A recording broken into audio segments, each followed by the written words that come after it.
ask myself, what do they mean of conflicts of interest? I came from the poverty line, right? My community voted for me to represent their voice. And then they shut you down that it is conflicts of interest. So through that, I decided to campaign with all the women in the community. They call us a fucking meeting. You know, when you start talking to each other, but it doesn't go farther. I put them all over in the bus. We drive to Ottawa, to our parliament. You know, through that, I will be part of Popular's global changes for global world, right? Somebody just told me, you guys, you know, where are you coming from? I said, I'm from Toronto, compared to right. I said, it's better to be an entrepreneur than fighting in the government because you're wasting your time. You know, they look for you only when they're looking for the vote. After the vote, all the promises is going down the drain. So all these things, you know, when you're doing Canada, like you hear this is I asked that guy, where is that business? I said, it's across the street. We are in Ottawa, like 4 hours away from home. Everybody else will say we are tired. You know, sometimes some people, they don't see the vision, right? So you say you are tired. When you're, don't rest until when you're sleeping to the 6 feet under. But when you're still healthy and you're strength, run. Like, don't be scared. And remember, you need your nose to get to your yes. Yes. Yeah. Because if you say, maybe it's not for me, or you're judging somebody, it's not for her, and you're closing doors for other sister or other brother, no. You know, you need to want that no so bad, so you can get rid of it. You get that yes. The yes is the one bringing that vision to life. That's where I am in the city, because I refuse to just know and sit down. I want more no's so I can get close to my desk. The lady I sit with her in the board of directors of Toronto Housing, Olivia Chow, now she is the mayor of the city. But 67 years ago, we sit together, equal right, I took her to Kenya. We went Chicago Housing Association in New York. So all that because it opened my eyes through business entrepreneurs. So I took that to business. Everybody else went to the hotel to sleep. So I wanted to drive back. Me, I went to the meeting, and I signed on the spot. I brought that business to community housing, and it managed to remove me out of the government housing and pay off the university for my children. Wow. Because I took charge of, they say, even on the plane, they tell you wear your own mask. You know, because how you gonna go and have somebody else while yourself and drink it out. So you know the way how to show the other person how to do it. One thing, remember, our kids, our children needs us. Yeah. But if we don't wear that mask ourselves, how are we gonna go and each other and help? Yeah.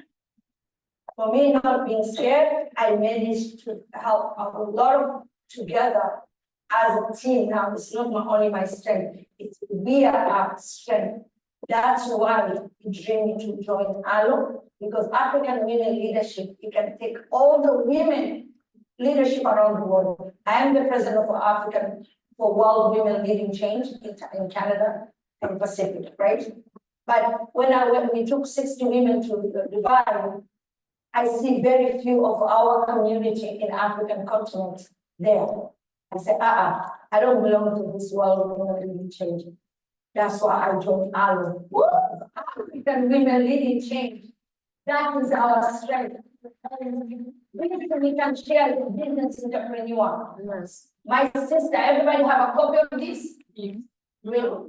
This woman, top 100 women in Africa, she was honored by United Nations. Top 10 executives, she's one of them. She has 1,500 employees, 13 councillors, and 125 in Europa. Yes. In men's world in Africa, continent, she managed it because every time she goes, they told her, no, you cannot qualify for ILACA. She said, how much do I need to qualify? They said over 10,000. So she fought and she did it. Now she's 36 years and she's leading top leader in the African continent in Tanzania. Yeah. Thank you so much.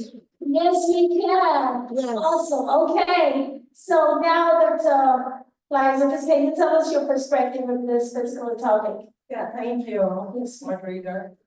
This is right in my turn, and I think this is a very, very important topic. My goal for today, as a panelist, is to touch on this topic relationally. Secondly, from the standpoint of healthcare, and finally, from the standpoint of women in the diaspora raising kids in this Western society. Coming to America as an immigrant, as I told you guys, I was so passionate about understanding what real leadership is. As a pharmacist working with other doctors, I saw a lot of disconnect in the hospital. In my research, I realized that until we as individuals are able to understand who we are, self-awareness is some sort of intrapersonal leadership. If you don't know who you are, you are not going to be able to have a vision board and pursue it successfully. Because you're going to follow other people's dream. Let me get a little bit scientific here because I like to put facts and add practicality to things. And this has turned to be very, very transformational.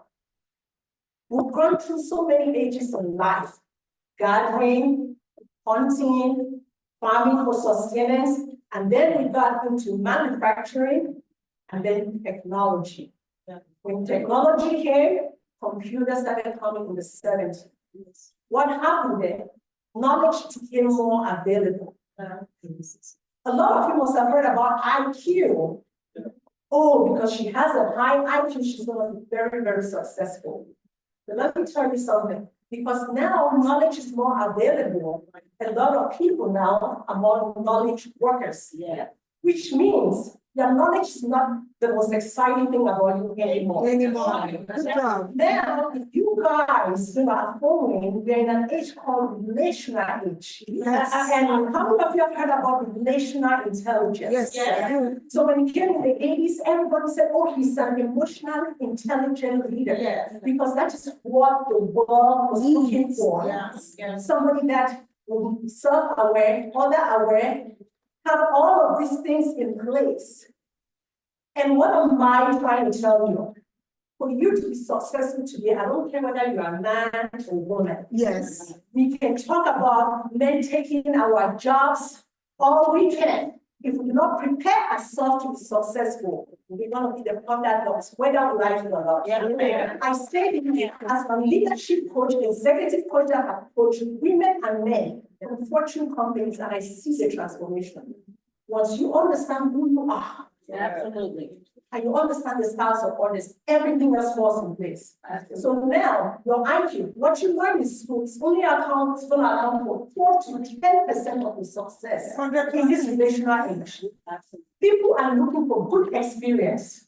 So you might be a medical doctor. If your patients don't have good experience, when they come to your office, guess what? Zero. There's an internet now, you can self-diagnose themselves on the internet. Don't go down the street. So before, people used to travel miles to go see a doctor. The doctors are available. America is changing, even in the hospitals. They take now, so face for patient. How was your experience with the doctor? Did the doctor respond to your question correctly? Listen, I'm getting to somewhere. Okay, and now if you are not catching up and self-developing, just like Dr. Harry said, you're going to be a loser. Self-development is very important, so you catch up. So when we come here as immigrants, and we come here, we meet our sisters and brothers, and we say we're just going to go along together, along, we're doing ourselves a disservice and disrespectful, because that's one thing that I've seen in our community. Then let me move further. For you to be successful, it says 80 to 85% of those that are successful personally and in their career space are those that understand how to relate with others. Yes. And you're probably asking, how do we do that? Because I asked about this, it prompted me naturally, and we problem solve, I want to solve the problem. In America, billions of dollars go to waste due to lack of collaboration in healthcare. So after practicing pharmacy for some time, and I opened my own pharmacy, I did hospital, opened my own pharmacy, I said, I've reached the pinnacle of my career. I want to go back and look into this research. Billions of dollars, that thing stuck to the strings of my heart. I said, this will be the budget of my country, Cameroon. I went out there and I pursued this PhD. And by the grace of God, I have the only scholarly work out there on relational intelligence for interprofessional collaboration. Okay. That I would like to add to that. While I was doing that research, I sought advice from so many Africans, of course. And some told me, why would you want to go pursue? I mean, if you're already a doctor of pharmacy, and I had a goal for myself. They didn't share in my vision. Then when it got to the point of writing this research for publication, I put the quote in there, I said, Paul became all things, because right there, everything I was studying in leadership were already in the Bible. I said, this was already here. We're talking about relational intelligence now. Paul became all things to all men by so that brought closer to God. Changing his fundamental beliefs. Somebody told me to put that there because it's religion. Nobody will read your research. Let me tell you, I get letters. Your research is being read all over the world. Where is your account? So we should drop some royalties, money to you. I'm not even looking for that. Yes. That research has taken me to Harvard. It's taken me to many stages in life. But you see, you don't share your goals when you come to this country with just anybody like Cece glasses. Because some people out of their ignorance will block the goals that God has for them. And so when we know this, we pass it on to our kids too. Or when we live it, our kids will live through that experience. This is our experiences that we pass on, okay? So we talk it, but we also live it. Now, when it comes to that, please give me a couple of minutes. I'm really passionate about this, and I think I'm right about it. Go ahead. For free. Go ahead. For free. Now, when we talk about you coming to the diaspora and facing issue, research says 85% of our problems is communication. Yes. People fail because of communication, and it's not just because you are from the diaspora. Even Americans who fail in that aspect. Until we know how to communicate effectively. And what do I mean by communicating effectively? Communicating effectively, one is being self-aware. Absolutely. Knowing your style of communication and realizing that communication is just 7% what we say. 93% is non-verbal. Yeah. We don't understand that. So somebody can tell me, welcome, you get that welcome with body language. It's totally different. Yes. Your body is a tool of influence. Yeah. Yeah. And when we master those skills, and we are out there going out to get things, and we communicate that, not just by our words, Absolutely. our actions, our tone alone constitute about 48% of our communication. Hello, how are you? Hello, how are you? You understand yours, and then you realize that people are unique in their own ways. Yes. There are people that think in terms of who, what, and why and how. If you talk to somebody that thinks in terms of why, in the form of who, right there, you are racist. Absolutely. Right there, you're biased. Absolutely. Right there, you are gender inequality, whatever. Yeah. So as we call people biased, that's others are calling us biased. Why? Because we are not speaking their language. People like people that are like them. People that they want them. Unlike. And so your goal is to learn your style and learn techniques on how to adapt the styles of others for a win-win collaboration. In my framework, leadership collaboration is gaining value in our differences for a win-win. Absolutely. Gaining value for a win-win. Yeah. Let me touch on one last thing. When they talk about bias, it's easy for us women. Say, oh, men are biased against us. but we also have our own biases. Unconscious.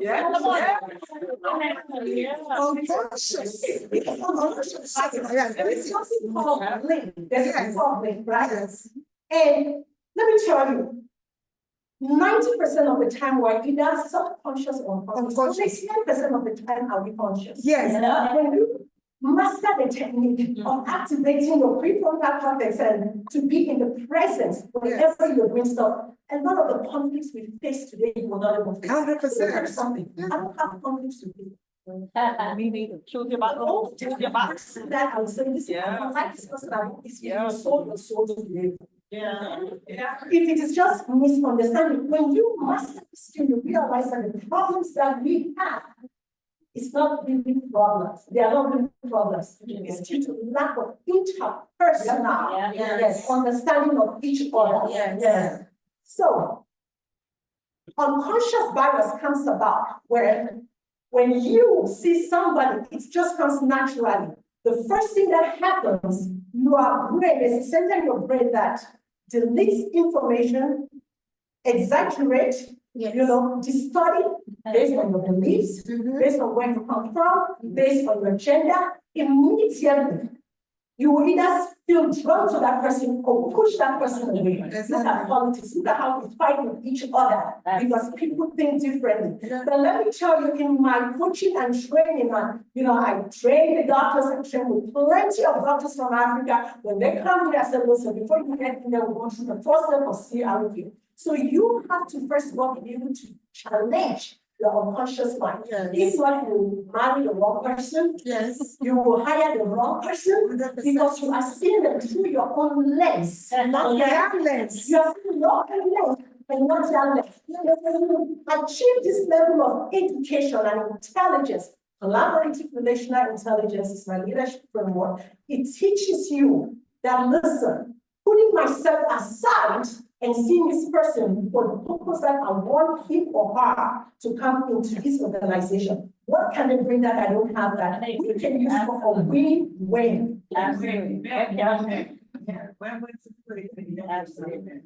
I would like to go into techniques on how to charge our prefrontal cortex to be in the minute. I hate to take the time. We'll set up a masterclass. Thank you. I think we'll set up a masterclass and we'll do a virtual masterclass so that all the people in our all around the globe can benefit from your wealth of knowledge. I'm so excited.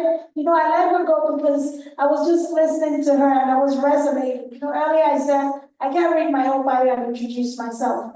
One of the things that I work on as a professional executive coach is emotional intelligence as a framework to help develop organizational culture, leadership, and increase productivity. So I'm so really resonating with you and everything you just facts. And one of the things that I do when I work with clients, even in corporate America, is I tell them I'm a faith-based coach. So when you talk about people rejecting you because you're putting the Bible or something, no, they're not. It's your own assumption of what the reality is. And because you're assuming that you're projecting that on them, people actually welcome when you are grounded in something real. So even the people who don't have your faith beliefs, when they see that you're breaking knowledge from a perspective of not just because you have when they say I have a PhD, I say I'm more than my title. It's not just about my PhD, it's who God created me to be. I'm evolving my career over the years and doing all of the stuff in the United States and just being able to find my path is because of my relationship with God. And I can also know that that's a love for all of us here. So, congratulations. So we're really going to talk about this. This is something we have to learn about because a lot of people don't understand how important your profit, your bottom line, your growth, your development, your advancement, everything connects to your emotional intelligence, bottom line. And when I got that secret, guess what? I got trained, I got certified, and I now use it to make money as an expert in that space. Right, so panelists, let's get back on track to helping our women develop in diaspora, getting over, and you guys have mentioned a lot of things. Pastor Mercy talked about being your authentic self, having a vision. Vision is clear. The Bible says, my people perish for lack of what? Knowledge. And I say this, beyond knowledge, when we read the Bible, we read it superficially. But now, knowing who I am, I read the Bible and I go back and study and read beyond what the word says. It's not for lack of knowledge, it's the application of the knowledge that the Holy Spirit has given to you. So you're gonna perish because He tells you what to do, you know what to do. We don't know what to do, but we just do not apply it. So, and of course, Ms. Fire, Ms. Allen just talked about just being able to be audacious, the audacity to confront the things that are being thrown in your face. And audacity doesn't just come overnight. It comes because you believe so much in who you are, what you're doing, and you're able to show the receipts. So when women talk about equality, you know, I always tell them, let's change the narrative, let's change the conversation. Let's start showing the receipts. Because when you show the receipts, you become undeniably, you know, nobody can deny your excellence. Your results cannot be denied. But if we're just talking about this and that, the world is still, they're just going to keep pushing us around. For your results will make you undeniably excellent. And that is it. And of course, my emotional intelligence expert, my senior colleague, I really appreciate what you shared. So the next question here is, in what ways can digital platforms and technology be utilized to provide access to resources, training, and marketing? I see them getting excited. Training and markets for women in diaspora, helping them to scale their ventures and careers. Because one of the things that I hear a lot, especially with our older generation women, they're so scared of this thing called technology. They're like, they're so intimidated by that. I don't know how to, like, there's nothing that you don't know how to do. Even at 80, you can still know. My grandmother, she passed on at 101. I saw her before she passed on at 99. And she was reading her Bible without glasses. Yeah. And she was like, oh, my daughter, mommy, aren't you cold in my language? I was like, Mama, you're reading. She said, oh, Mama. With no glasses, huh? I said, so where is the limitation, or where is the limitation? It's only in your mind. Yeah. So in what ways can we apply digital resources to help women in diaspora to advance their businesses, to advance their careers, so that they can be more profitable? In no particular order. I can start. Yes, ma'am. Since the business entrepreneur, I fired my boss in 2005. Okay, and I said no more bosses, because at the end of the day, even the time of pandemic, because I did fire my boss and go online business entrepreneur, our sales on the pandemic 2020, everybody else was locked out. We had 300% increase. And I made more money on the pandemic time than any other time when I used to drive on that traffic, you know, going back and forth. And then you take your kids to the daycare. So all the money they pay on us, you pay the daycare, the meal, the diaper, and all that, and taking care of your mother and taking care of my brother's disability. So at the end of the day, when you work for somebody, and then that salary, the tax, but business entrepreneur, I used to get tax write-off. So coming here, for me too, is a tax write-off. My hotel, I gave everybody here knowledge, right? It's a bonus. Yeah. And at the end of the day, I promote my business at the same time. You know, and all that is because of technology. Yes. Don't ever be scared to be a business entrepreneur. We have the youngest, 18 years old in our company, right? A business entrepreneur. She helped her mom to pay all her debt at 18 years old. They always give us a lot of debt. They want iPads, laptop, nice shoes, I remember those good old days when we used to work so hard to pay for our children. But if we teach, even if we don't know the technology, our kids are expert on technology. You know, I posted, I'm very fluent in social media, I'm good in my WhatsApp group. So I give it to my daughters, because now my daughter is a mental health social worker. My other daughter, she opened her own NGOs, right? But they help me on technology to post on social media. So instead of you doing the Snapchat by yourself, you invest on your business, the one you love. And then when you wear, somebody asks, where did you get? You don't refer, you refer from your own website. You know, because be a product of a product. You know, I like that, yeah, right, product of the product. Yeah, any product, and it's a clothing, and it's a beautiful jewelry, my sister was wearing there. I've been admiring all my sister here. I've been talking to our chief there. Everything she's wearing is something I want that, right? So we don't need to go outside of our bubble. Everybody can manage to gain through business than us keep paying Guess, Chanel, Gucci, Prada. You look so good. And they take all the money, they don't send even 10% to you, say thank you for wearing an advertising. But me, I get paid. A lot of us business entrepreneur, am I right, guys? Yeah. Right? We get paid to wear your own products. So somebody, like my queen there, have our own product to keep you healthy. Yeah. Right? Yes. You stay healthy, and guess what? The money donated to the children in Africa. Amen. Right? And guess what? It's a tax write-off. Yeah. So instead of you giving the country, the tax, all your money, claim it, because it is your right. You're not doing anything illegal, right? Yeah. There you go. When I learned that when I was on the board of directors, I never knew about the tax write-off. We go to this big hotel, $300 a plate, a steak like this, right? What I could go to the community where my community have a restaurant and eat a big plate like this and take it home and share, Amen. right? Amen. And that money goes to your brother and sister. And that money can help a child in Africa. Amen. And that money, it can increase and expand that business. Why are we buying from outside? Right? Charity begins at home. Yes. Amen. We need to check ourselves exactly what you're capable of. You need to appreciate yourself, what you're capable of, what you can deliver. Because another sister, another brother, another child, another youth wants that opportunity. Don't be scared to share. The only thing that say yes or no. Don't judge me. Thank you. Thank you so much. All right. I'm just going to quickly move over to Pastor Mercy. Digital age, how can we implement that to help our women in diaspora? I believe, 3 years ago, when COVID hit, we all thought it was the end of the world. But the more I'm looking at women in our, especially minority women, the amount of women that have started entrepreneurship during the COVID time, and speaking of myself, my non-profit was birthed during the COVID.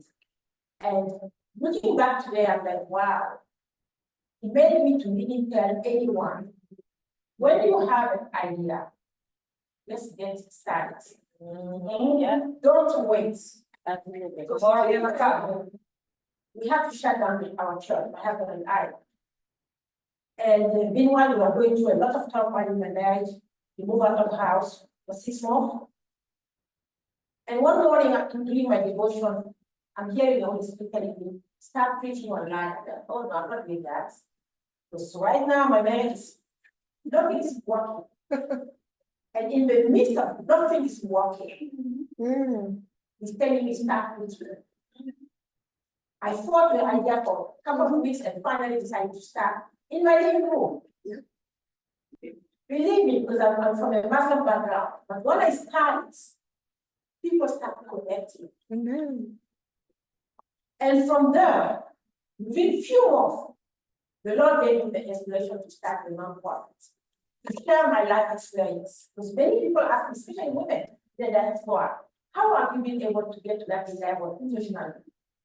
And sitting with American, thinking that I have a relationship. I said, no, I don't. I don't. So I felt that, okay, how can I share that experience? Started with talk show. In my second living room, I turned it into a studio. I was the video man, I was the editor, but the way it was set up, people didn't know. When I started, the view were about 20 views. Absolutely. Within 2 years, it expanded to just 20 views to over 200,000 views every 5 years. 55 countries. Lord, hallelujah. And we starting now to sign contract with international organizations to start partnership. Then the devil hit in December, shut down everything. I cried and I'm like, God, but I told you, you told me to do this. Yes. It's been 7 months that I haven't been out. Because I invested so much in marketing Yes. and PR last year to just get it to that level. Again, I'm talking about social media and IT. But I started from just a tiny word from God. Yes. Even though it looks like everything is dead, today I'm connected to Awlo to what I did. Yes. This is to tell women that we have a powerful tool in our hand, which is tiny devices. Yeah. To make our voice to be heard, because I never thought, and the funny thing is, when I was having the shows, my biggest audience was in India. Amen. Wow. Because you can see the statistics, you can analyze your audience. And I'm like, wow, it was just this tiny device that made people to hear my voice. Yeah. Yes, ma'am. So I really want to speak to women who feel like they don't have time, who think like, oh, okay, I don't have a connection. Start from where you are. Yeah. Yes, ma'am. The rest will come. Oh, hallelujah. The rest will come, but you have to start from what you have. That's right. And going back to our children, because I see that so many times in our diaspora, my best friend, her son is only 12. And last year, I was talking to her and she was upset that the boy is being on this computer because I do video editing myself in the past. So now I'm getting to start working with professionals. So when she said that, it really in my ears. I'm like, oh, what are you saying? Oh, he spent all his time just video gaming. I'm like, let me talk to you. Within 2 minutes, when I think talking to a boy, I said, Fatty, you have a gem in your house. Let me coach your son. Because in doing also what I do, I also coach youth that have business and entrepreneurship. I bring them to my show to showcase them to the world and to see, to showcase also what they are doing. Not only that, one of the biggest things that I've seen in the diaspora is our kids have issue integrating. Because we as diaspora parents, we tend to stay in our same community. We don't learn the do's and don'ts in our diaspora. Yeah. Basically, it's our home welcoming country. And when you don't understand your environment, you will not be able to take the million. You will not be able to take the million. I see so many kids, of diaspora people graduating, but they have issue breaking into the workforce. They have issue breaking in because they don't know how to get in. And that has been my mission for the past 2 years and 6 years. When I'm going through resumes, my first thing is to look at foreign banks. In the past, I would say 4 months, I brought to the table, I would say about 7 to 8 Nigerian girls. At least bringing them, giving them a chance to come for the interview. And I'm even going a step further. I will call them on my phone, cell phone, out of the office, to groom them to prepare for the interview. Because I see what is going on. As soon as we come into the room and they see us African accents, they shut down, they take us. Yeah. They shut down and say, I can't get an accent. Yeah. And you are talking about those Nigerian girls, they have doctorate, they have master's degree in engineering. Yeah. Those are things that we struggle to fill in for our contracts. So we have a diaspora having those degrees, but it's hard for them. I even go further, even talk about the dress. Please, when you come on the interview, I need to be a suit. One of them was a speaker. I told her, I said, you can't do that. Jesus and teach. We have to break, and then you are a speaker talking in your native language. Come on, sister. We have to understand also there is a science diplomatic code when you go somewhere. Yes, And you gotta be able to understand that and to speak it. yes. Because without that, no matter your knowledge, Mm-hmm. they will kick you out. Exactly. It's only hard to get in. Now, how are we going to stay in and then move up? Yeah. You have to understand. Exactly. So this is what technology can really help. Yes. Yeah. When I started my talk show, my coach was very heavy. And I watched my own video. Then I went to look at other TV media people like Oprah Winfrey. Right. I believe that I call myself the Oprah Winfrey of Africa. Where you? That's why I'm going to my TV. Amen. The do's and don'ts. Even the body language when you're on the scene, Mm-hmm. how you carry yourself, Yeah. mostly how you speak. Yes. So I really want to appeal to our mothers in the diaspora. Mm-hmm. When you are here, even going to pick up your child,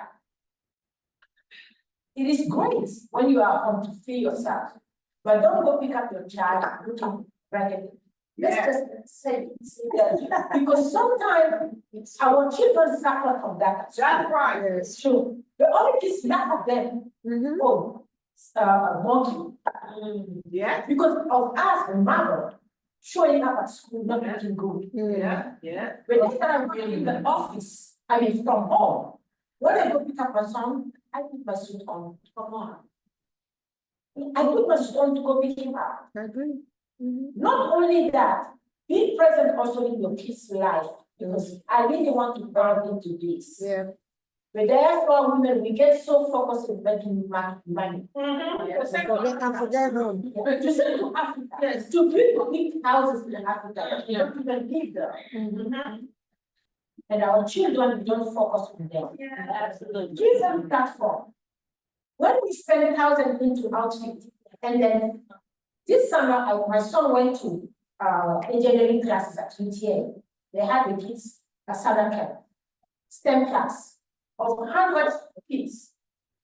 It was only that. And I think there was one Nigerian child. Because we Africans, we don't want to invest into our kids' IT STEM training. Those are skills that makes money. But we have to be willing to pay The price, yeah. if it's meant for us to forego going to a couple of events and putting that, because those papers are not cheap. It is not cheap. So we look at it and feel like, oh no, I don't want to waste my money.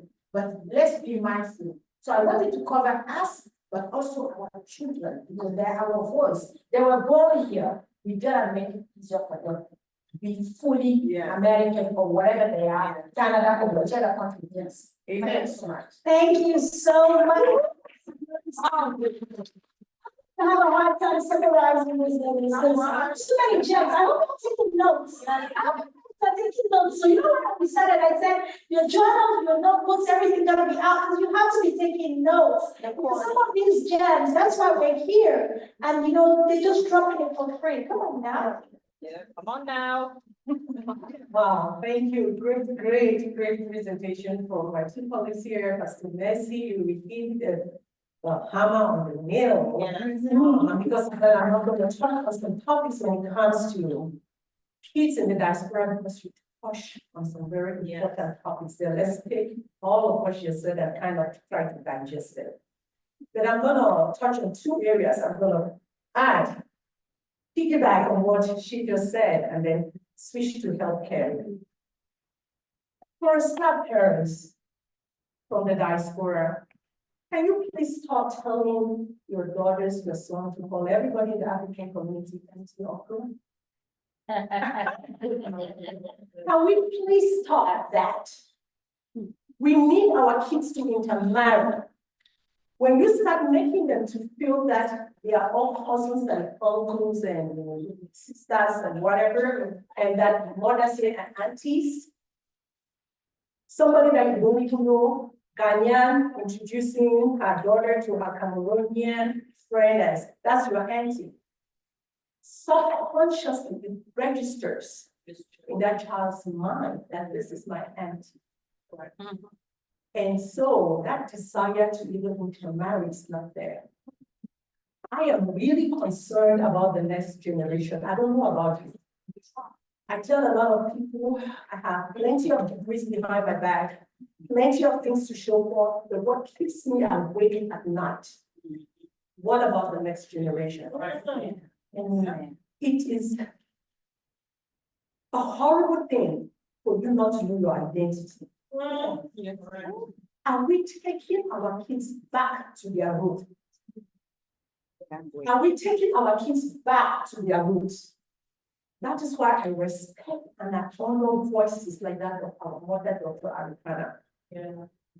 She's like to me a version of Kwame Nkrumah, who said, we are not African because we are born in Africa, it's because Africa is in us. Why do we care and we refuse to instill in our children, even a tiny bit, culture that many people we are here, and our desire to work hard? Yeah. Do we even take them forward? This is a real problem. Our kids want to marry from Africa, but we don't even introduce them to the right environment, or the way we took it is so toxic that they are turned off. If we don't adopt some of these skills, relational intelligence, learning how to raise our kids uniquely, we fail. I gave a talk at a church in Washington, D.C., and this medical doctor, the next year on the Sunday, she called me, she put this like she was in tears. Said, Dr. Lisa, here am I, the medical doctor. But I'm very educated, I have the money. It's too late now. I raise all my kids the same way. Here you are telling me that to some of your kids, you tell them thank you. So you don't tell them thank you, you show an expression, because every child is unique. And if we come with the African mentality, because of the way our parents raised us in a very transactional manner, meaning because I am your mom, you're going to do this, otherwise this will happen. That does not cut it here. In fact, your child in this age will feel like, my mom doesn't like me. And when they go to school, they hear kids from another race say, oh, you did that? That's bad. But go tell your counselor. You push them to feeling. Yeah. But how do you know this? It's by you investing in yourself. Yes. We get so busy that we miss the most important things in life. With technology, we can grow.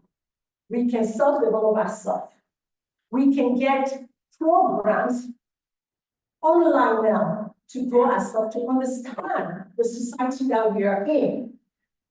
When I just moved to Dallas, I put together a program for youth because it's very challenging for us immigrant parents to raise kids in this Western world. And most of the kids, if you talk to them or talk to some African parents, they feel bullied. They feel it, even if it's happening or not. Because by virtue of the fact that their parents are different at home and they are coming on, they are talking to some parents that to kids that their parents are totally different, that already absorbs some of their self-esteem. So my goal was to instill in them some CRP framework that will help them guard against bullying. We have to teach our kids how to not to become victims. How do you protect yourself? And there are just some postures that we can teach our kids to take that the bully will see and know that you cannot mess with me. Because after all, communication is 93% nonverbal. So you see, by us educating ourselves, enable us to educate our children. We also have online now where we can help our children connect with others back at home. Yeah, do some online church, online communication, so that some things they are not hearing from you, then they are with other kids and they are learning from each other. So let's take these things very seriously. Actually, we come here because we feel that we are from a country that is so good. We come here, we want to grab everything in the Western world and we forget ourselves.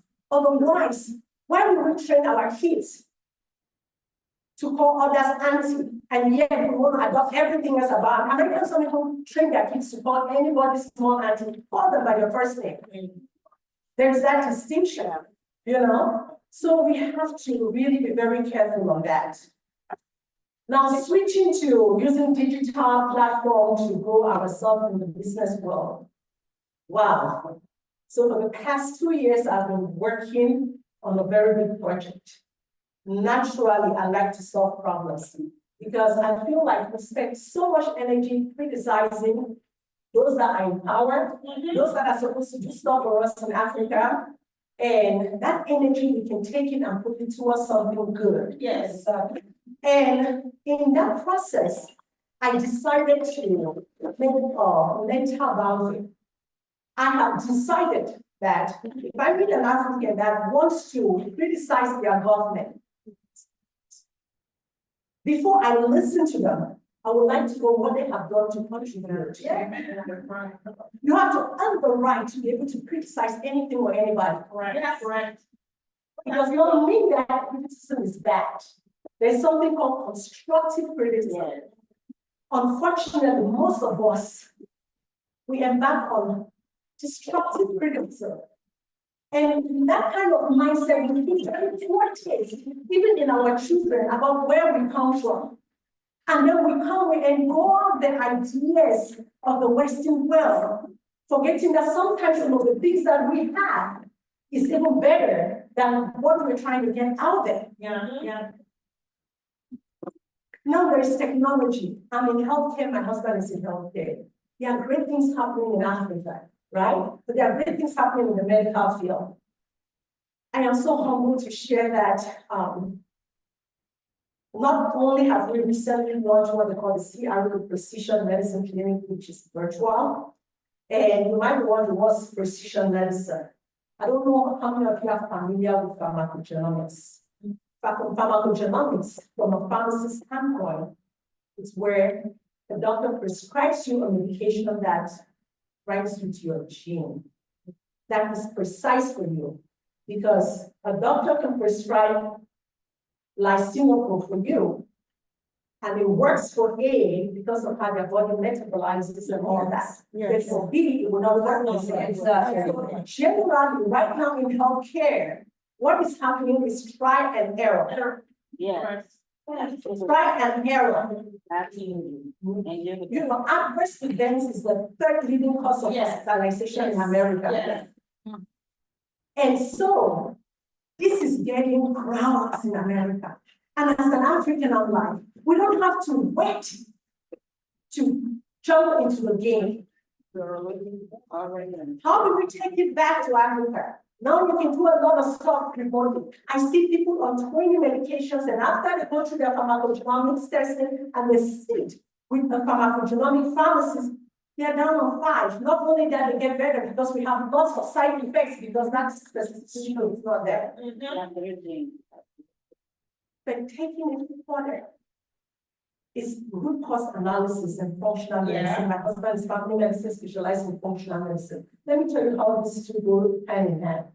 With root cause analysis, when you have something like cancer or mental issue or psychiatric issue, they don't just diagnose and tell you that this is what you have. Root cause analysis enables your doctor to be able to tell you that the reason why you're suffering from this is because this gene here is out of whack, this specific gene. But coupled with precision medicine pharmacogenomics, they are able to tell you that because this gene is out of whack, and because of your sex, your environment, your age, this medicine, this specific medication, when you take it, it's going to suppress this gene, and that is the only way you get better. It does not treat the symptoms like most people do in conventional medicine. So you see now, women that are worried that their kids might end up with fibroid, when they do some of these tests, right, you can tell the propensity exactly of your kid having that fibroid. Maybe it might just be a vitamin that you need to go on right now to prevent that. Women that have pain, those that cannot give birth. What about women with kids that have autism? I'm talking, this is a real issue with women in the diaspora, when they have kids that maybe have a health crisis, right? They have family members in Africa that are really sick, and they send money, they work hard, they send money, and the healthcare system that maybe is not really correlated or giving them the answers that they want.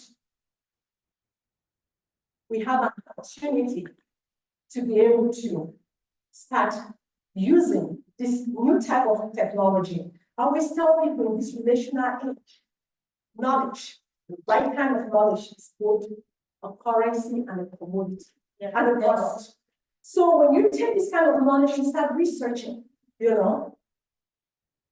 what is this that Dr. Lisa talked about? I've been having this issue with diabetes, obesity. There are many medications out there, but let me look for the root cause and have a medication that tackles that. That is what we're bringing into Africa.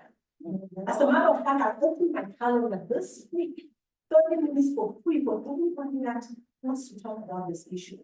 Especially those that, some of you know some parents that have kids that are struggling with autism, mental issue, all kinds of things that sometimes they don't even know what is going on. They have spent so much money and they're willing to give everything to see their kids get better. So the thankfulness to the technology we have now, because of that, a lot of things can be done. Things can be done. So with that being said, I'll hand back to So amazing panels have done justice, Pastor Mercy. Yes, I just want to add something quick here that I think we haven't touched is knowledge sharing. That is something so deep to my heart. Last year, when I through my show, I was able to connect with this organization, and they help women in business in Africa to find funding, but also to prepare the proposal and put the proposal together so that they can get funding for those things that they want to accomplish. And as a coach, executive coach for women in business, one thing that I focus on is, again, sharing my knowledge. I've been fortunate enough to be travel and live in 29 countries. One thing, and my background is really French. I've worked in the French system for over 20 years before moving to the US. And now I have this expertise here in the US also. What I'm doing with the women in Africa, especially the Francophone women, is to really help them to understand, especially those women in business, how American way of doing business, we have to do it together. They are very pragmatic. Yes. Yes. In the US, we are all about getting the process right and getting to the result. In the Francophone country, we are much more into thinking, and then it can take years before we start moving. Those are things that I do with women in business in the Francophone country. Take time, first of all, for the first month or two, to listen and ask questions about how are you doing your business process? How is your marketing department? Explain to me exactly what you do. What about the sales department? You will be amazed that the CEO is one doing everything. Yeah.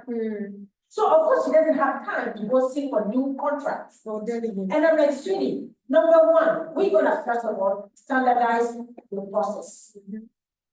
So what I'm saying here is really making sure those of us who are here and we've been fortunate enough to know how the system works in Africa and to know how the system works here, we can even start new business venture with that because women are looking for that. And it's amazing because I have two of them today. Within the 5 months that I coached them, one of them, she was able to leave her business in Niger and move to Ivory Coast for 3 months to start a new business because she basically standardized everything from the training. I told her, you gotta do a video on your training. So that even if you are not there, you need somebody in charge of that department. So, and then from being far, then using technology, you can be on WhatsApp and then have a meeting, see if she's doing it correctly and correct it, while actually you can be in the taxi going to your next meeting. The second one, we did I would say 2 teams of training her. Number one, this country again, we can use technology to learn English because she's a French speaker. And I told her, okay, we got to get you up to speed in mastering, speaking professional English. I found a school here for her. Yes, she had to take the class late night, but within 3 months, she left me a vocal completely in English. For 50 minutes she was talking. Good job. All right, thank you so much. Yes, we gotta move this along because we still have one more session and we do have one, I think there was a question from the. Okay. Was there a question from the audience? I'm not monitoring the Zoom, so I was not It's from know. the Zoom. But before we, is there a question? From the Zoom. Okay. From the Zoom. Yes. All right. You have a question then? It's really just a statement. Okay. In regards to technology. Yes. All of the things that were said about technology is amazing.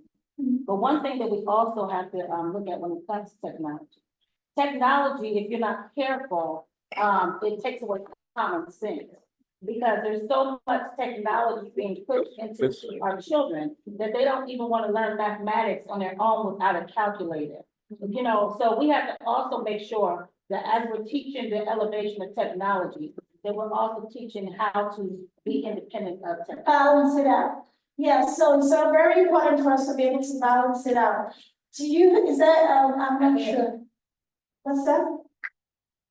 We're gonna mention that, sorry, the question was. Okay, somebody wants to ask a question. So while they're trying to set that up, did you want to add something else? Just this is close to my mind. No, we're not, yeah, we're going to do that. 1 second, we're going to close now because we have to get in the next panelist here. We're like over time. So the last thing is, just in your closing remarks, I want you all to address this final point, is the fact that how can women in diaspora balance the dual pressure of maintaining their cultural identity while also fully immersing themselves to be most successful in any location they find themselves. So that is just being able to adopt, maintain their cultural identity, but still advance themselves professionally, be audacious in their thinking, be audacious in their asks, and go for as much as possible everything that they want to go for. Now, for this final round of plays, I'm going to ask you to limit it to 2 minutes so that way we can round up this session and the next group of panelists can come up. Thank you so much.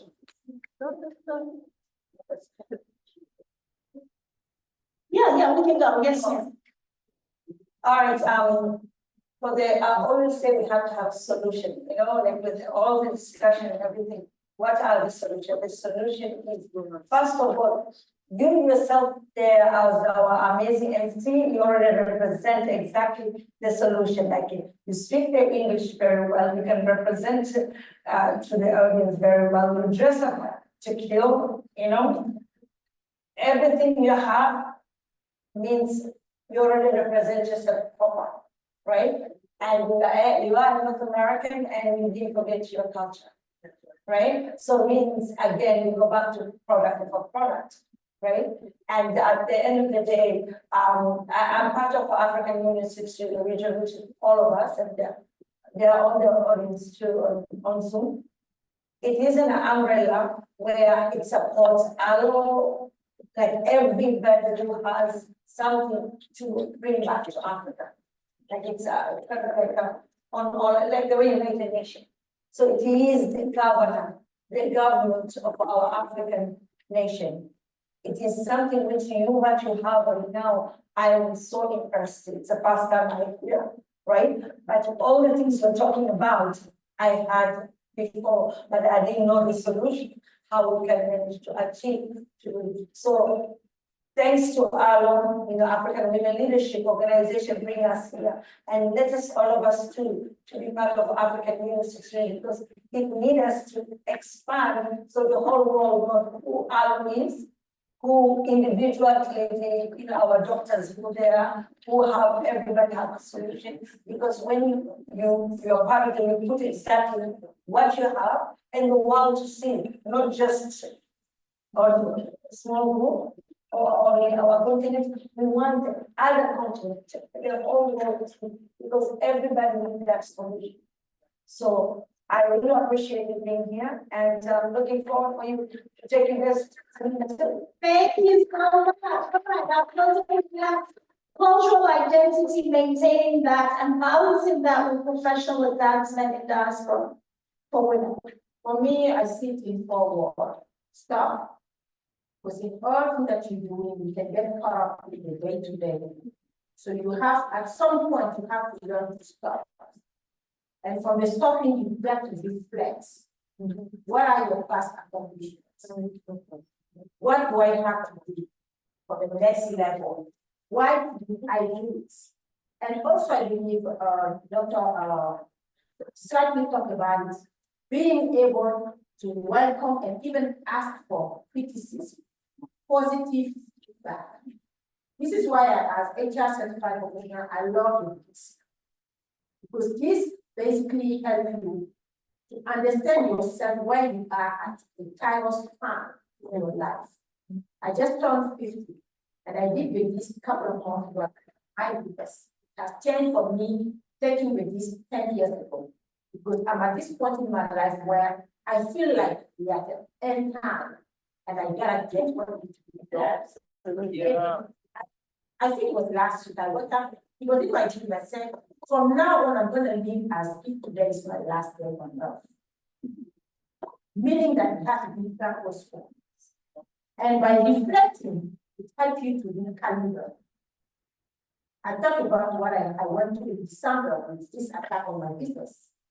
But by taking 6-7 months of stopping, reflecting, it's helping now to recalibrate and then to go now to the next level, which is bring up a new strategy. So as women in the diaspora, we have to be mindful of that. That's not only about running. You've got to let it stop sometime. Thank you so much. Awesome, I love it, pause. Yes, now. Dr. Lisa, you're on. Yeah, so there is something that I noticed. They call brain drain or knowledge drain from Africa. You see all our doctors coming here. But when they come here, the process of getting into residency, for those of you on LinkedIn are write a lot about it. Yes, talk, because the process is not easy. And so, not only do I have a program that I help with doctors, because now healthcare is moving toward value-based care. They have opportunity where they can go work with doctors in doctors' offices, providing certain clinical services. And they can help, we can make 10K a month extra, depending on what you want to do and how you want to work. There are programs out there. But what about those in Africa? What is happening now to our hometown? I have cardiology surgeons, all pediatricians and stuff. And we just talked about knowledge share. So the framework we are trying to kick off, because we have the precision medicine clinic that is ongoing, and then we're about to launch the CRT Global Healthcare. And what this would do is open up and give opportunities for those in Africa that want to connect doctors overseas and allow these doctors here that are in this transitional process to still be able to use their license to serve their nation, Africa. Secondly, because to me, that's giving them an opportunity to bring the culture that they learn here, and they're able to adopt some new ones, they still maintain and help others grow back home. Knowledge sharing. So that platform too will be used to help doctors in Africa connect with those overseas. We have specialists that those they can call for second opinion. So if you have somebody there, you're in an area where there's no cardiologist, there are so many African doctors here that are cardiologists, and so we put that appointment, we put you guys together, and you have that second opinion. So not only is it going to help those that it's also going to help those of us in the diaspora that have loved ones that are in Africa that we don't know what to do and who to connect with. Okay? 2021, by the grace of God, we're able to ship medical supplies worth $500,000 to a hospital in Kenya. And that hospital, because of the encouragement we gave them, it has been phenomenal. I get calls here in America. Because the original hospital have an ICU, and the feedback I get from the doctors are like, wow, we just needed an opportunity like this. So what am I trying to do? I'm going to use the regional hospital as a center for medical tourism in that area, because we're going to be pushing more stuff there. So my friends, as we come to a conference like this, right, I want us to go back with the word from Southwest Road. When we saw a thought, we reap an act.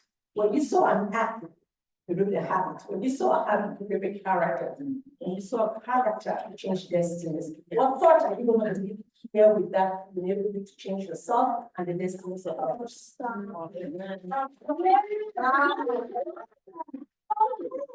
Please brings us to the end of this session. So ladies, please what's wrong? Do we still have a question? Then I have a question. Unfortunately, we have to move to the next session. We've used up all of your question time, unfortunately. But we will be able to ask the question hopefully by the end of the next session. So here's, thank you guys so much. Thank you, ladies. Let's quickly get a group picture with the panelists, and then we're going to jump up the stage while I introduce the next moderator. Thank you, ladies. I hope everyone is having fun. Picture Miss Abby. Come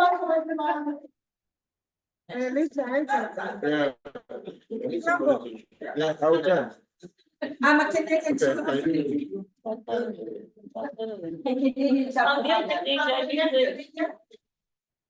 Tanzania girl. Tanzania girl. I like to go have girls. She'll be happy when I go have girls. She's a girl. She wants to be a girl. That's what it is. She wants to be a girl. I got bitch though. Not this one. Pastor Mercy, I can't see you. Oh, the lights. Yeah, respect a lot. No worry. No, that's all right. I'm saying- Oh. See what I'm saying? Yeah, we need that. Come on. Together, we're together. Okay. I have to turn this way. The way you are doing your hand, you're messing it up. Put it down. Thank you. It's your mouth. Good job.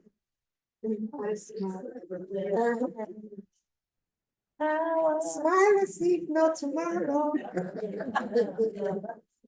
Awesome. Thank you so much, ladies.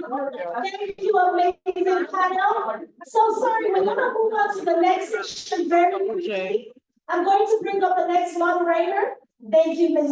D. We can take a 5-minute bathroom break, and then I'm gonna bring the next session up. 5-minute bathroom break. Yeah. We get some music, and then 5-minute bathroom break, and I'm gonna bring the next session up. So that's gonna be the last session before our workshop. Our workshop is super, we're good. All right. Great. That's fine. So the last session is coming up in 5 minutes. Bathroom break, 5 minutes. We're gonna be back here. Yes, thank you.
All right, it's time for our next session. It's not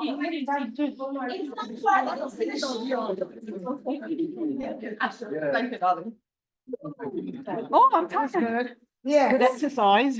Yes, we need the exercise. Absolutely. So I'm going to introduce our next moderator. I'm just trying to make sure, I need to look to make sure your speakers are here. Just make sure all your panelists are in the room. So we have 1, 2, 3, one more. Yeah, they're all here. They're all here? Okay, good. All right, cool. So our next session is gonna be moderated by the beautiful on the importance of a woman's character to be developed. The importance of a woman's character being developed is what we're discussing. That's gonna be our final session for today. And then we're going to reconvene later for Ankara night. I wanted to announce that so that we know what so that we can understand the assignment and we know what the requirements are. It's African print. Don't worry, I said Ankara, but it's African print. So want to do African print, want to be authentic to Awlo.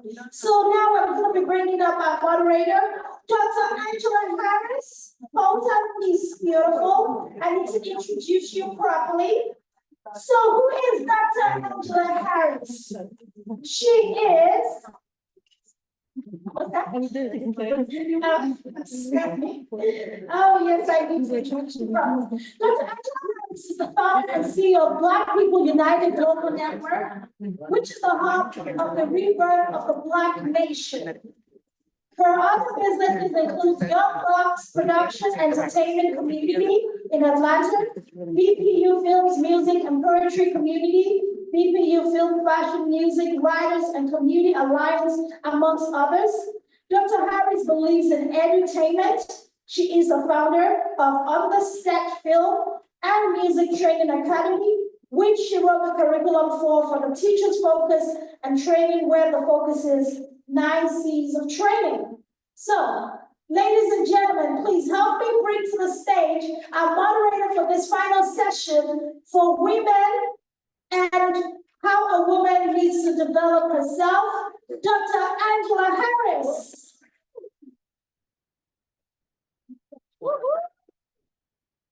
So anytime that there's a youth in the room, I always try to incorporate anything that I do, because character development is something that has to be instilled even as our young people. So what I've done just a few minutes ago was I incorporated Miss Lisa's daughter to come and read the introduction of what character development is.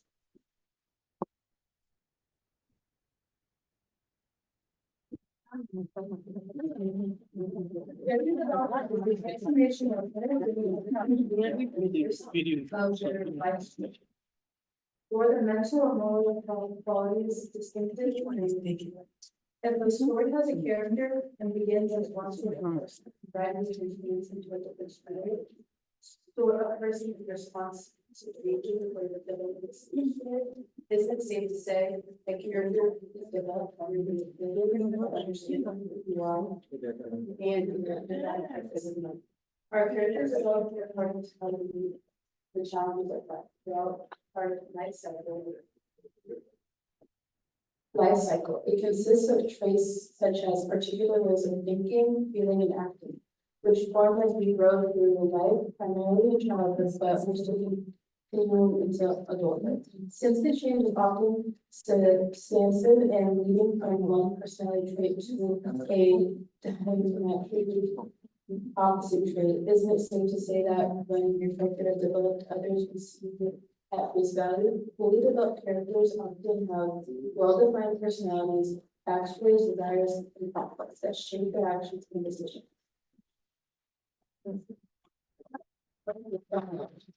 So I'm gonna go ahead and call our panel to the stage. E5, Or opposite iffy, or effy, Yes. Nagwidi, Attorney Imam Alcabio, Rosemary Akaten, and Chief Linda Middleton.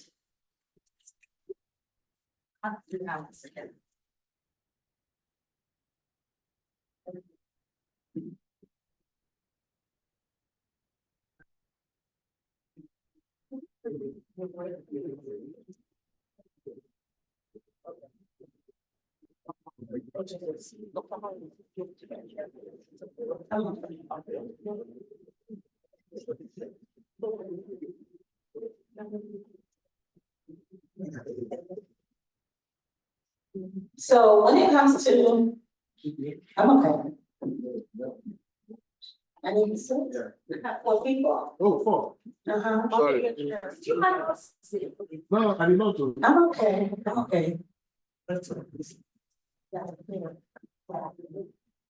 So when you think of character development, character development is one of the most important things that has to be a mission of any human being in order for people to know who they really are. When you think of character development, you think of the action of a person's personality that people see when and hear when they encounter an individual. When it comes to character, a lot of times a person's character will give people an idea of who that person is. A lot of times people don't want to deal with people because of their lack of integrity in their character. And so knowing that we are working on developing and building leaders and women, we have to make sure that our women have characters that are going to speak for themselves. And so that's how I developed the 9 C's of character development. So what we're going to do as a panel, ladies, is we're going to tear apart those 9 C's, okay? The first C that is implemented in the 9 C's of character development is to be Christ-like. That's not religious. It's understanding the necessity of how you have to act as a person and how you have to love. So there's 5 different parts of being Christ-like, and then from there, we're gonna go into the other 8 C's, okay? So, Christ-like. Number 1, to be Christ-like is to show charity and love. Christ loved all people, even those who hated him. In leadership, we have to make sure that we have enough love in us that we can disregard people that don't care for us. And it not allow them to stop us from moving forward in our journey in life. Number 2 is knowledge. You won't always have your tangible possessions, but your knowledge is something that you'll have for eternity. It's what you know, and people perish because of the lack of what? Knowledge. Number 3 is patience.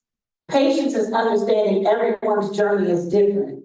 So sometimes what you believe a person should possess, they may not have come to that maturity at the point that you believe that. So we have to understand that we have to have patience. Humility, the feeling or attitude that you have no special importance that makes you better than others. Lack of pride. We have to make sure that as we are leaders, that we don't possess the pride that makes us think that we're above others, when in all reality, in order to bring people together to do the things that we need to do, we have to be able to relate to people. The number 5 is obedience. And obedience is the behavior that's respectful and mindful of rules and laws. So with all 5 of those things, knowledge, patience, humility, and obedience, and to have charity and love, my first question to you ladies is this. What do you feel that Christ-like or having all of the attributes of being Christ-like, can do to change the direction of women? Starting with you, Linda. Thank you. Again, my name is, ambassador, really nice, that's what I do, it's myself. To be, Christ-like is being humble, number one. Christ was humble. And, Yeah, no, please. Come on. Shut up, increase your volume. Christ was humble and accessible as well, because when you are humble, you be accessible. And, every human has, what we call empathy, inner empathy in that. But how do you display your empathy? Because Christ had that empathy for humanity, for people. The goal here being Christ-like is showing, being compassionate, being loving, and being kind to everybody, not only everyone, but everybody, to animals, things are around you. Showing them love, and the whole thing is just love. And my understanding of love is was whatever anybody do, you still have that love regardless. And that word is called compassionate, regardless, compassionate, to be Christ-like love. And when you have love in your heart and you show it, and not just talking about it, we have people who show talk about it, but they don't do it. Amen. They don't do it at all. They don't show the love. They don't truly love the way Christ truly loves. Because Christ loves us without any discrimination. He loves us as who we are, whether we're sinners, whether we are righteous, whether we're not. We still have an open heart and open mind with the West. And please go ahead and introduce yourself to the people. Ms. Linda, tell them who you are and what you do really quick. Yeah, my name is Linda Middleton, entrepreneur, politician to the core, an investment expert. I've done investment from the age of 8. My first billion was when I was 8 years old, turning my mom's business around from being 1 million to 10 million within a year, by changing the concept of my mom, how she's doing business from 8 years. So I do business around the world, work with 58 countries of the world, including Israel. Became one of Nigeria's spokesperson on the investment and also cultural exchange program. So I started doing cultural exchange program between countries for them to understand who we are as Nigeria. I dream Nigeria, I talk Nigeria, I speak Nigeria. That's what I do to change my country. The only contribution is to bring change and do things right the way we should, but not change the culture. For people to understand how we do business, how we fit people, the dynamic people and loving people. We believe strangers are king, so we welcome guests in Nigeria. So I dream Nigeria, I speak Nigeria, I talk Nigeria. That's why I am. Thank you. All right, and so we go next to Attorney Eman.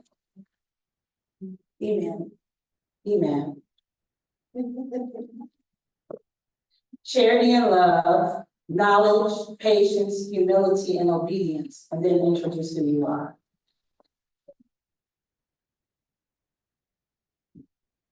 So my name is Makmatio. I am an attorney here in Dallas. I practice mostly immigration, family law, so divorce without custody, adoptions, and I also do injury law, by physical and marriage. I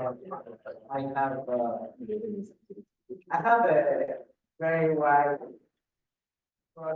educational background, so I have a law degree from Nigeria, I also have a law degree from the US, and I also have an MBA in finance. I consider myself most importantly a business person before I'm a lawyer. So, and I'm very, very excited to be here. Thank you to the founder that found me. Yes, sir. I want to be here. So you want me to talk about? Charity of love, knowledge, patience, humility, and obedience. What it means to you.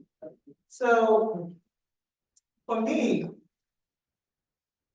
charity and love, I'm just gonna use my practice area because it's very, very important that if you are in business, it's not just about being an advocate for people. You have to have some of these character traits in courses or some of these character traits you have makes you a professional that people can trust and people can rely on. And if you don't have some of these character traits like charity, if you do not have character traits like love, then you do not understand the people that use service. I'm going to use my own experience, for instance.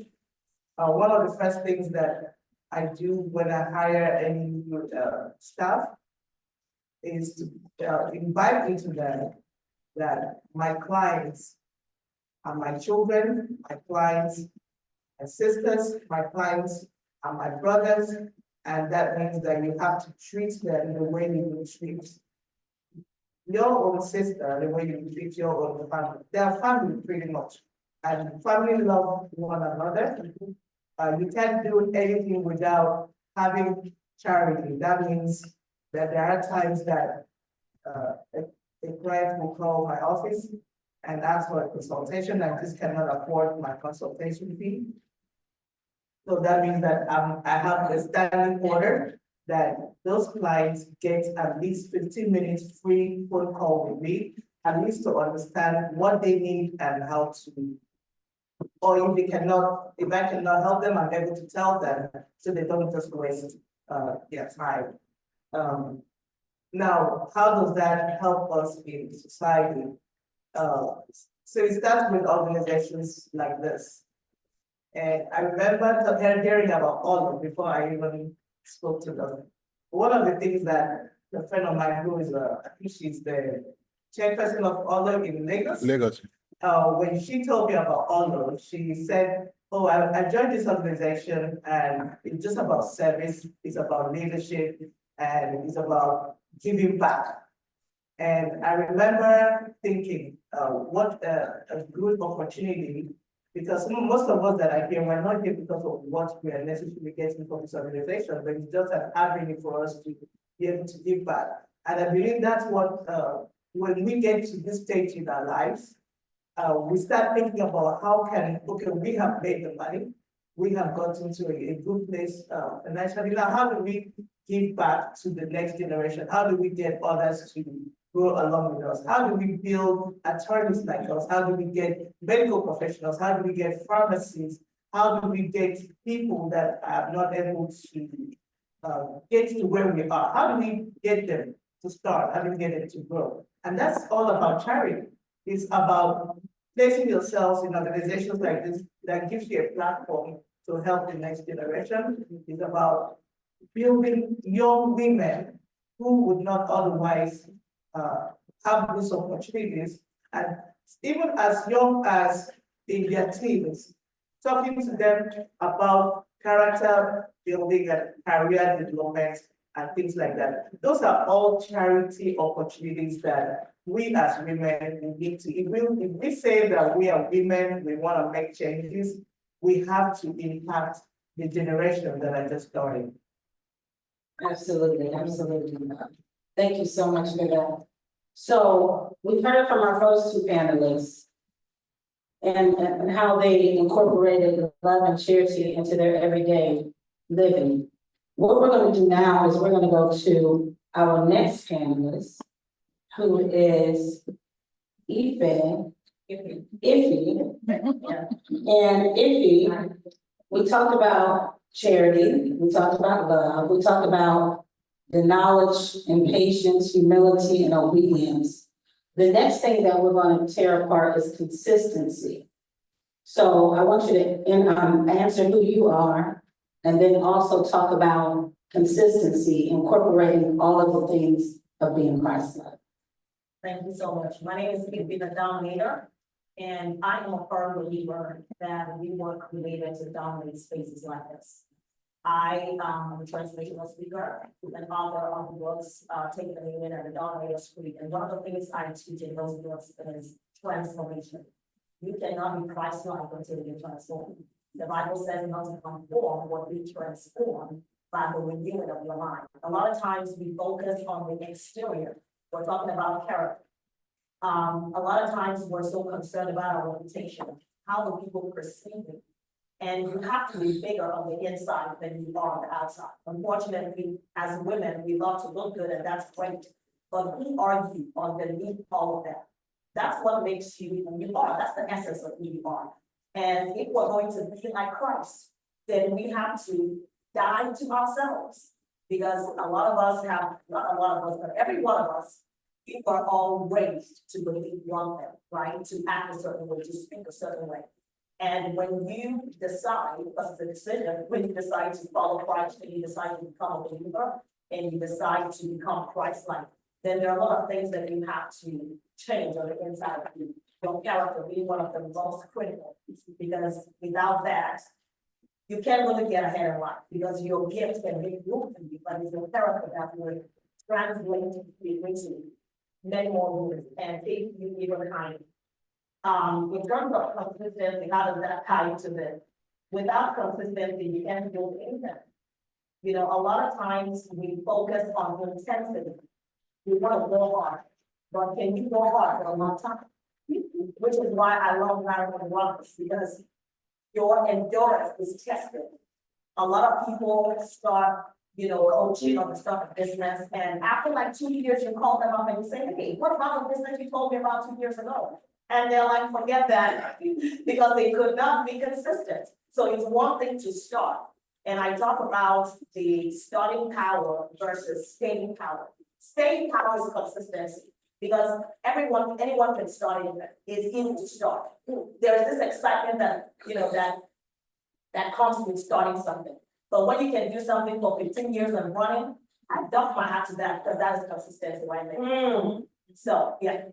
So consistency, Yes. people who are consistent are trusted in most cases because they can be relied on or depended on by others. They keep their words and act on their words too. Yes. So yes, yes, and yes. So to my sister, Rosemary. In that being said, tell us who you are and how consistency is important to you. Okay, who am I? Everyone here? Because we're so quiet, it's like, come on. My name is Rosemary. I am a pastor, first of all. I'm a pastor. I'm a life coach, certified life coach. I'm a counselor. I am a worship leader. I'm author of a book, The Great Shepherd, Hope to the Fathers. And I'm a conference speaker, conference organizer. I am also an entrepreneur. And I believe strongly one of the visions God has given us, which is the name of our ministry. The name of our ministry is Living Encouraged Ministries. One of the visions God has given us is that in every human being, in every woman sitting here, in every man sitting here, there is a power inside of you to bounce back no matter what life is taking you through. When you don't give up on you, then there is something inside of you that can make you become an overcomer when you keep on going. And that's your consistency. So from there, I'm going to talk about consistency.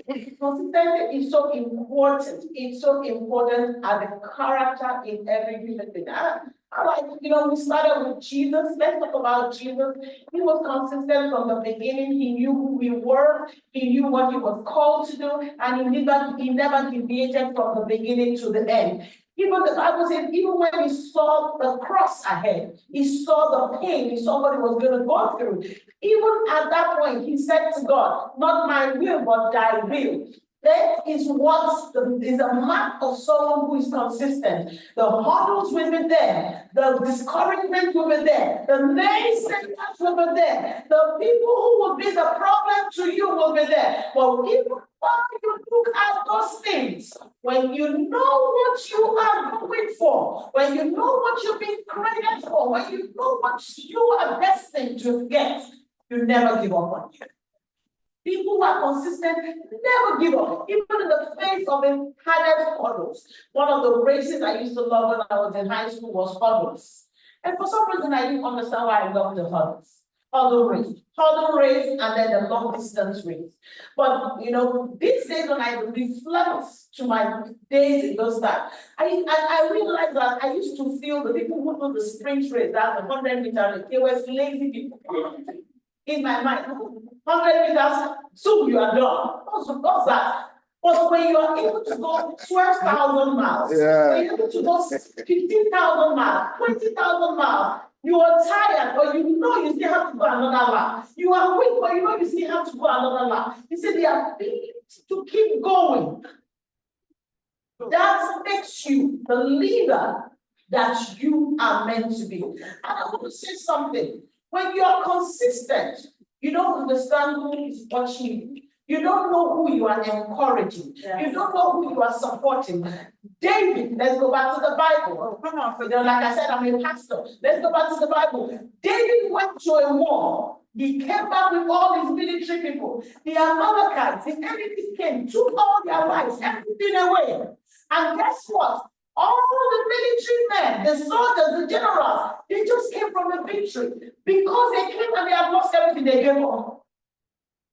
The Bible says they even wanted to stone David. You took us to war. Now we are back, everything is gone. But the Bible makes us understand. And at that point, when everyone has given up, said David encouraged himself in the Lord. Who can keep you consistent? The only one who created you. If you can keep your focus on that person, no matter how hard it is, no matter how much the naysayers are coming at you, no matter the hurdles in life, but if you know who has called you, and you keep your focus on the one who has called you, no matter what I tell you, you will remain consistent until the end. Now, don't sit everybody here. When Elijah started Awlo, thank God I was there. It wasn't easy. Nigerians didn't accept Awlo. Yes. The first Awlo conference was in Ghana. Am I talking, sir? Yeah. Yes. Because Nigerians didn't accept it. But today, the same Nigerians are ready to pay in dollars to be a members of Awlo. Amen. When you remain consistent. Amen. 2 weeks ago, I was called and I was given an award by a university here. And I have something I do. I like supporting people. So if you're in Dallas, once I see your flyer for a program, sometimes you may not invite me. I look at my schedule because I'm a bit busy. I look at my schedule, I'm free, I go to support because I believe in supporting one another. And I didn't know that this lady had been watching me. And last month she had a program. I didn't have anything that Saturday, and I decided to go. And guess what? When I got there, 2 of our panel speakers were not available. And she came to me where I was sitting at the back. Can you be on the panel? I'm like, what are we going to talk about? She said, Pastor, I know you. You can talk about anything. I said, okay, let's go. We ended up on the panel. Not only did I do due diligence on the topic, at the end of it, we had a lineup of people who were praying and were doing deliverance of people. And the kind of impacts, just showing up. Just showing up. Showing up. Just showing up.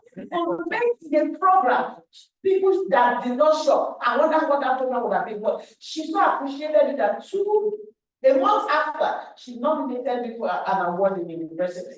And what was the award? Change maker, society change maker. Like, what change am I making? See, just showing up for people. Consistency. Yeah. If you know who you are and you know what you've been created for, never allow anything change you. Once you stay on it and build it, you will encourage other people. Thank you. It still sounds like it's kind of repeating itself because us adding you to the panel last night, it brought all of that power that you just brought into this room so gratefully. Thank you. So we talked about being Christ-like, which is charity and love. The main, attribute of Christ is charity and love. We talked about being consistent. Remember, we're talking about the 9 C's of character development. The 9 C's because there's a lot of things that as women, we have to be reminded of. We have to be reminded of how to not only focus on others, but how to develop ourselves and make sure that we're okay. And not only that, making sure that when we are in front of people, that we have the image of who we really are in the midst of those people, and that they count on us to just be who we are, individually and collaboratively as leaders. So the next C is going to be composure, implementing self-control, even in situations that are challenging, not allowing emotions to take control of your actions. Now, as women, this is one of our most greatest challenges because we are naturally emotional beings. And when we feel violated by people, places, or things, a lot of times, until we have hit a place of real maturity, we still allow people to take us out of our character because we don't hold our composure. Linda, what does holding your composure mean to you? I have Okay. the practice that I do, not taking no for an answer, but in anything I do, no, it's not part of it. Composure is being in the presence of all things and that is trying to sink you down, having a sinkhole, trying to push you into that sinkhole. And you look at the sinkhole and say, okay, in all this, what can I do to compose myself? Is to lift up the shoulder and cross. Once you cross, you're good because you are composed, even in the midst of crisis. Somebody told me, said, what do? You don't give up. You really don't give up. Even in the midst of taking everything from you, you're composed. In the midst of adversity, you're composed. And you're telling that thing and say, listen, you're not going to do that. You just walk away and just remain calm. That calmness brings something that was wow. In all these challenges, you're calm and composed, and you're still talking. Are you for real? Somebody came to me and said, you lost a lot, and somebody came to me and said, are you for real? You are here doing something, you're composed. You didn't even think about what you're facing, the challenges you're facing, that emotion coming out. No. My brother just told me yesterday, and he said, what in the world? You here? I said, yes. And I forgot, I think I remember, I was thinking, I said, why is this shocked? And I said, yes, it's shocked because he saw it was part of what I was dealing with somewhere. And how did I get to any good time? But I was coming. Being composed is taking charge of your life and saying, you know what, regardless of where we are, what is going on around you, you are speaking. Yes. And for the fact that you spoke, whatever devil that is within or the contributor is afraid. Once the person is down, why are you still up? I thought I've seen you, why are you still composed to do things? Why are you still talking? Why is this person? I thought she's going to be in the bed or in the sick bed. No, you are composed to face whatever challenges that come your way. That's it. It's the ability to face whatever challenges without being broken. Yes. Without being broken at all. And that's alone puts whoever that is making you appease to shift, to say, what? Who is she? I want you to know who this person is. Nothing moves me, I just look at whatever situation and I choose to ignore. And I'm proud to do what I do, and I still come up and talk, because the Christ in me, like you said, is greater than any other thing that is outside and is a greater. We see that it's in me than them that are in the world. So you will still remember who you are in the midst of that situation to remain calm. Yeah. So for myself,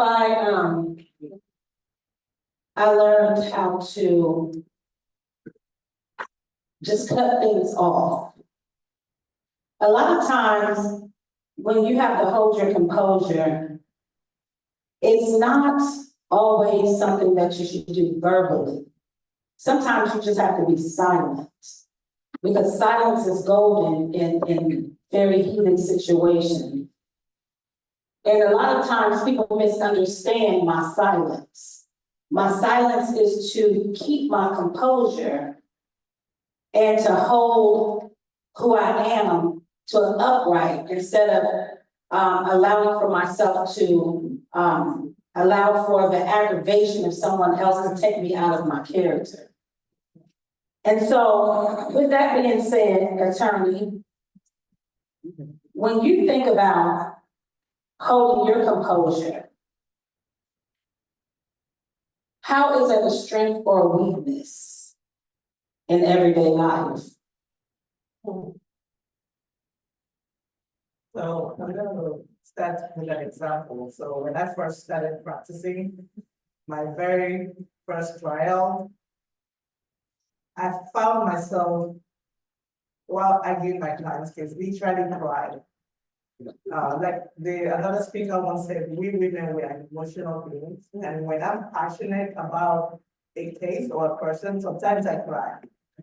But that was the first time. So when I got back home, I had to self-analyze and tell myself, Emma, you can't cry every day before. Yes, because eventually people are gonna lack confidence in you. Right, right, lawyer. And people are gonna, yes, you're passionate, but people wanna see someone that is strong, and composed. And I had to start working on myself, and I had to start attending more court sessions, and I had to start watching other lawyers, how they handled their cases and how they were able to articulate in court. And eventually I learned how to be that lawyer that is prepared, not just being prepared personally, but preparing my clients emotionally to understand this is where your case is gonna end up. We're likely not gonna succeed, or we're gonna succeed, and educate them that no matter what the outcome is, you just have to accept that outcome and work with it. So eventually, as human beings, it's very, very difficult to maintain composure at the face of adversity. And it's even more difficult for women to do that. But some of the things that I was kind of, some of the things that helps us as women to maintain our posture is being not just educating ourselves on the things that we need to know, but also learning from other people about how to grow and how to handle yourself when faced with several situations in life. So that's how I've been able to help myself, and just always be prepared for any other. For instance, recently, we had a trial, a 6-hour trial, and at the end of the trial, I had informed my clients 2 years ago when we started the case, how the judge was likely to rule. My client never believed me, unfortunately, and she kept relying, she kept saying God will do it.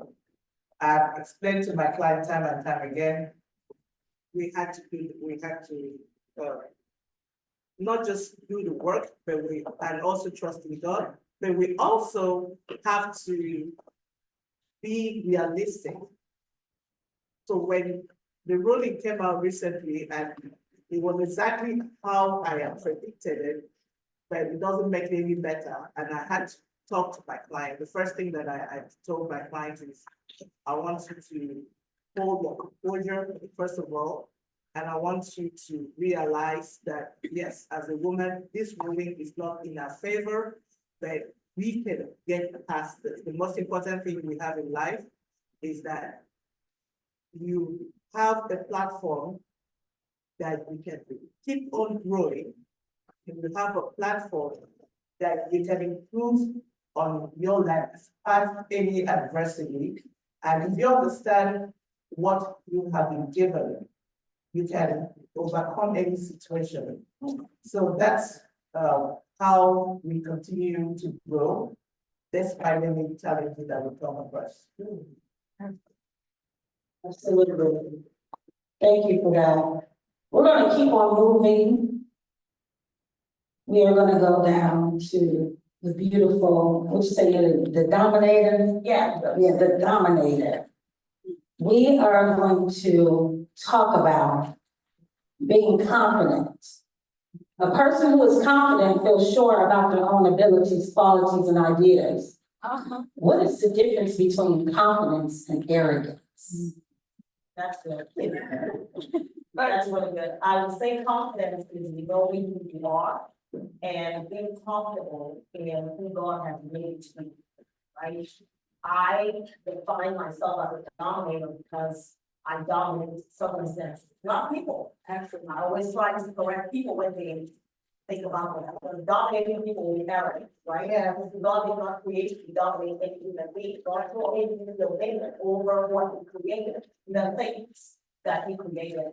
The difference between confidence and arrogance will be feeling like you own the world and everyone gets a better call. That would be arrogance. Yes. No one gets a better call. We've been hearing about collaboration all day.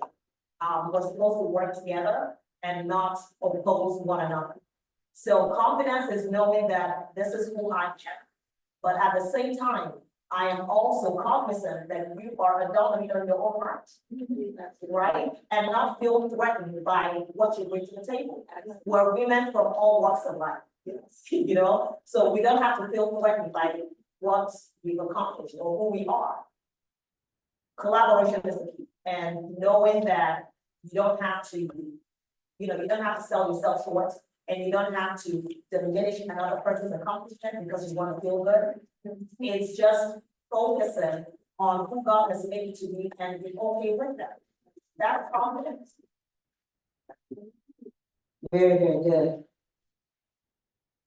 And the difference between arrogance and confidence is very, very important for people to understand. A lot of times what happens is people don't really know who they are. So they try to portray an image. And that image goes against the character of other people, trying to make themselves feel good and look good. That's arrogance. Being confident is, like you said, just knowing who you are, not fearing people, places, or things. Understanding that the only thing, and this is for me speaking, the only thing that I fear in life is not meeting the divine purpose that I was given before I was born. And that's not a fear, it's really a reverence to the one that gives us life every day. Yeah. So, Pastor Rosemary, we're going to keep it moving, and we're going to talk about the other C, which is our fifth C, and that C is change. Change. You have to be willing to change the things that are not positive about you, acknowledging that changes are necessary. When you think about change and how it can make you or break you, What is your take on that? Now, I would, this is, I didn't want to leave now because yesterday I was talking to somebody about this. And I said something that about me to the person that only we knew, you know.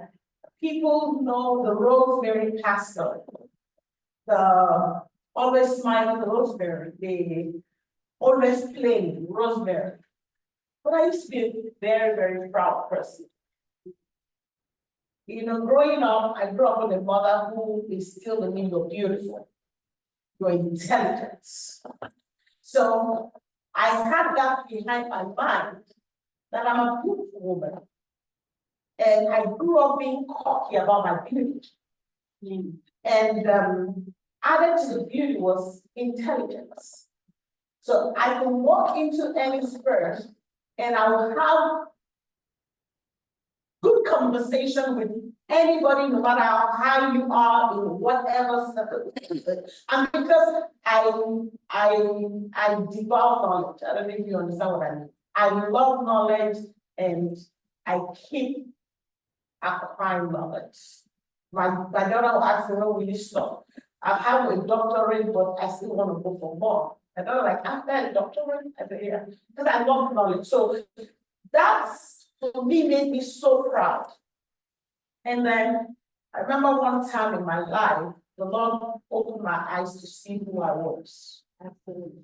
Now, my pride was my strength. And because of the business I was doing in Nigeria, I would walk into any embassy. I used to run a travel company in Nigeria. By God's grace, our travel agency was the first official travel company for Awlo. Back then. You know, so I can walk into any embassy, I can talk to any consulate, I can talk to any ambassador, and I will tell them to their face, I am bringing business to your country, so you need to respect what I'm bringing to your country. I was that audacious. So until God brought me to a place where He opened my eyes to see that pride will bring me down. And I began to ask God, change me. How do I change? So, and God began to break me to the Rosemary that I am today. I am nothing without God. Amen. And this is where I want to talk about change. No matter how high we are, when we understand one thing, that you are who you are because of the one who has made you, there is no circumstance you find yourself that you cannot adapt. Yeah. One of the things that I used to tell myself, I used to dress up those days and I evaluate the cost of what I wear. My gold earring costs this, my chain costs this, my shoe costs this, my wristwatch costs this. And when I evaluate myself, okay, I'm worth 300,000 right now, just what I wear, I feel good. But today I wear $10,000, 10,000 naira, and I feel better. Because change, when you talk about change, it starts from here. The mind. Are we ready to debunk those things we knew were true to us for the truth that God wants us to know? Because sometimes what keeps us in a place where we feel we cannot change because we are holding on to that comfort zone. Yeah. We are holding on to that thing we don't want to lose. We are holding on to that thing that we think makes us who we are. And the truth is, those things will destroy us if we don't allow ourselves to come through that process and change the process. I mean, a little process. Some process may be difficult. Like for me, one day I woke up, I said, Lord, you can't get me to this level and bring me to this place from here. I was mad. When I left my country, I was the national PR for women in logistics in Nigeria, political appointments. So I came to America, I started from scratch. And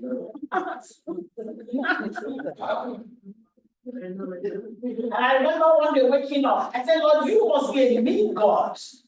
How can you bring me from there and now bring me to this place? And but that was my process where God was breaking me to make me who I am today. Today, I am what? An ambassador of encouragement. That is who I am. The first title, if you ask me who I am, the first thing I want to say is I'm a pastor. I don't want all those titles. Doesn't matter to me. I am a pastor. You know why? Because I want you to see me as that broken woman who has only been made who she is today by God. And that thing came through a process of change that has made me who I am today. So no matter who you are, you may be dealing with anything. Don't worry. You can hand it over to God. You can come to the place of change that you desire. And don't deceive yourself. We all know what we want. Yeah. But we're not ready to pay the sacrifices for it. Yeah. When God shows you the picture of where He's taking you to, be ready to pay the sacrifice for the change process so you can what? Attain where God wants to take you. Amen. Amen. That is change. Change is so necessary. And the reality of change is that we continue to change as life matures us, because the thing that we don't realize a lot of times is we think that we have arrived in certain things, but life is a process. And in that process, eventually, something has to change in order for you to get to the next part of your destiny. So let's go to the next C. And we're coming to an end here.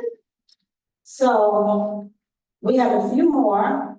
So what I'm going to do is I'm going to start with you, Linda, and then I'm going to go ahead to the dominator for courage, then attorney and pastor, creativity, and we're all going to talk about communication.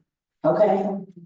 All right, so Linda, courage is the ability to navigate through the challenges and uncertainties of life. Courage is not the absence of fear, but rather the willingness to act in obedience to God's calling and purposes, relying on His strength and guidance. What gives you courage?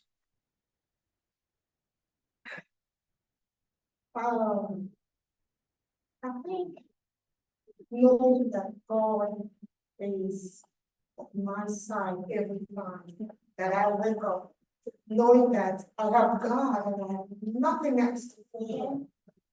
The courage to still wake up even in the midst of crisis, the courage to stand when my feet are hot, when I'm low. I have in life I've gone through so many stuff that I've seen in the midst of trying to experience a plane crash, and in that situation,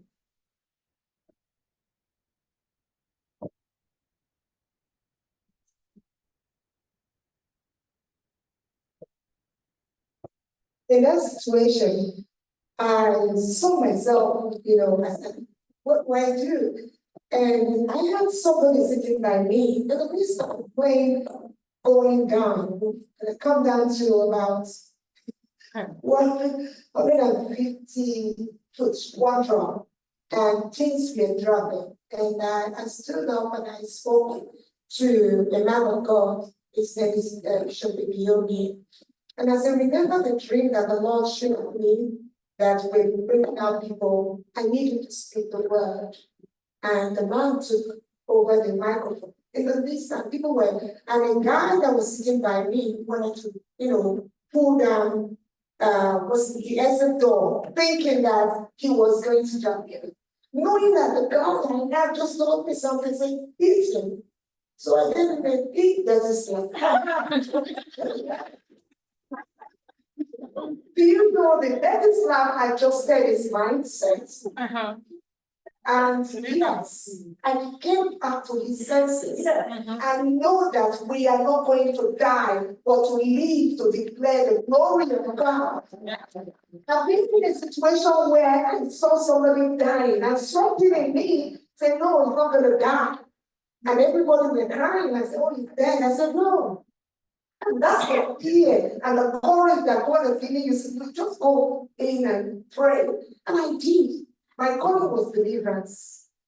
And We prayed and he woke up. I've been in a situation where people thought it is not possible. And my sister here told me, why do you say it is possible? It's because I know that the God who in me have given me the courage to face that challenge. Full stop. That's it. The courage that God is going to do it for you. They told me my sister was dying, from leukemia, and that was the welcome. I was just going home, and I arrived at the airport. And the next message that came into my phone was my younger sister, and they sent me a video. I sent me a picture. So I said, the first thing I said, I came to Nigeria for a business, but not to that. And that was, it just came in. And the word came in. I came to Nigeria for a business, but not to marry. But when I got home, he said, the Lord, don't be distracted because this is distraction. There are challenges that are distraction that will distract you from focusing, from going to your destiny. And I said to myself, and look, I called my sister, where are you? I said, I need you from that hospital. I need you to move her to another hospital, to General Hospital. And she said, how? I said, I need you to go. And when she goes, she didn't know I was in Nigeria. Remember, I was in Nigeria. None of them knew I was in Nigeria, but I came for a mission. And this is my welcome to Nigerian soul. They were just opened the phone and he said, so she moved. And the Lord said, do not tell them that you went now. Do everything you are doing as if you are in the US.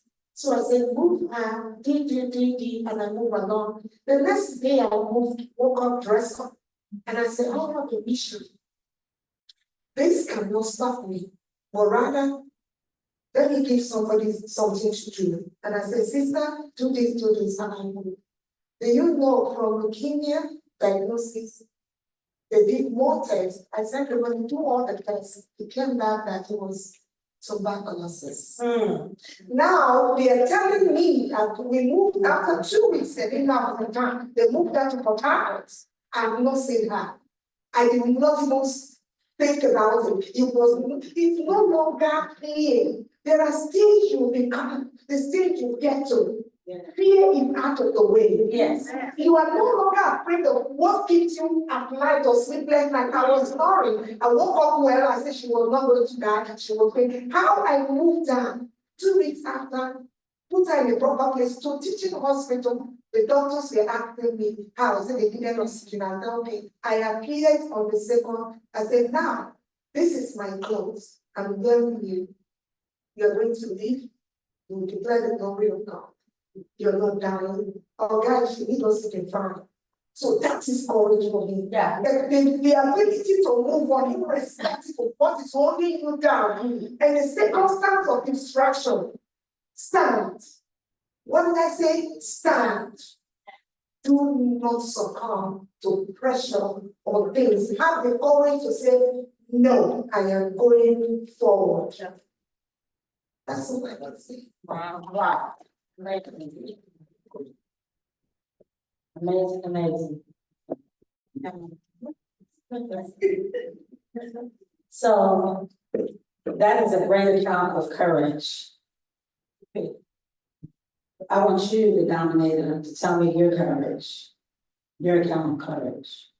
Okay, first of all, I think courage is activated in the face of a challenge. If you're the kind of person that shies away from challenges, then you may never experience how courageous you are. Thinking of the story of David and Goliath, I think that still remains the most courageous story of all. A little teenager, a boy, facing a giant. And when you think about women and the challenges we face, well, like David, we are seen as weak.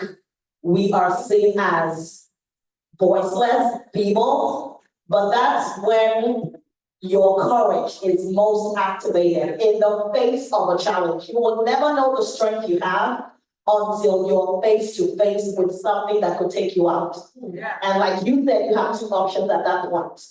Succumb or dominate. That's it. I mean, there's no other way. You just have to tell yourself, you know what? This situation is not going to sink me.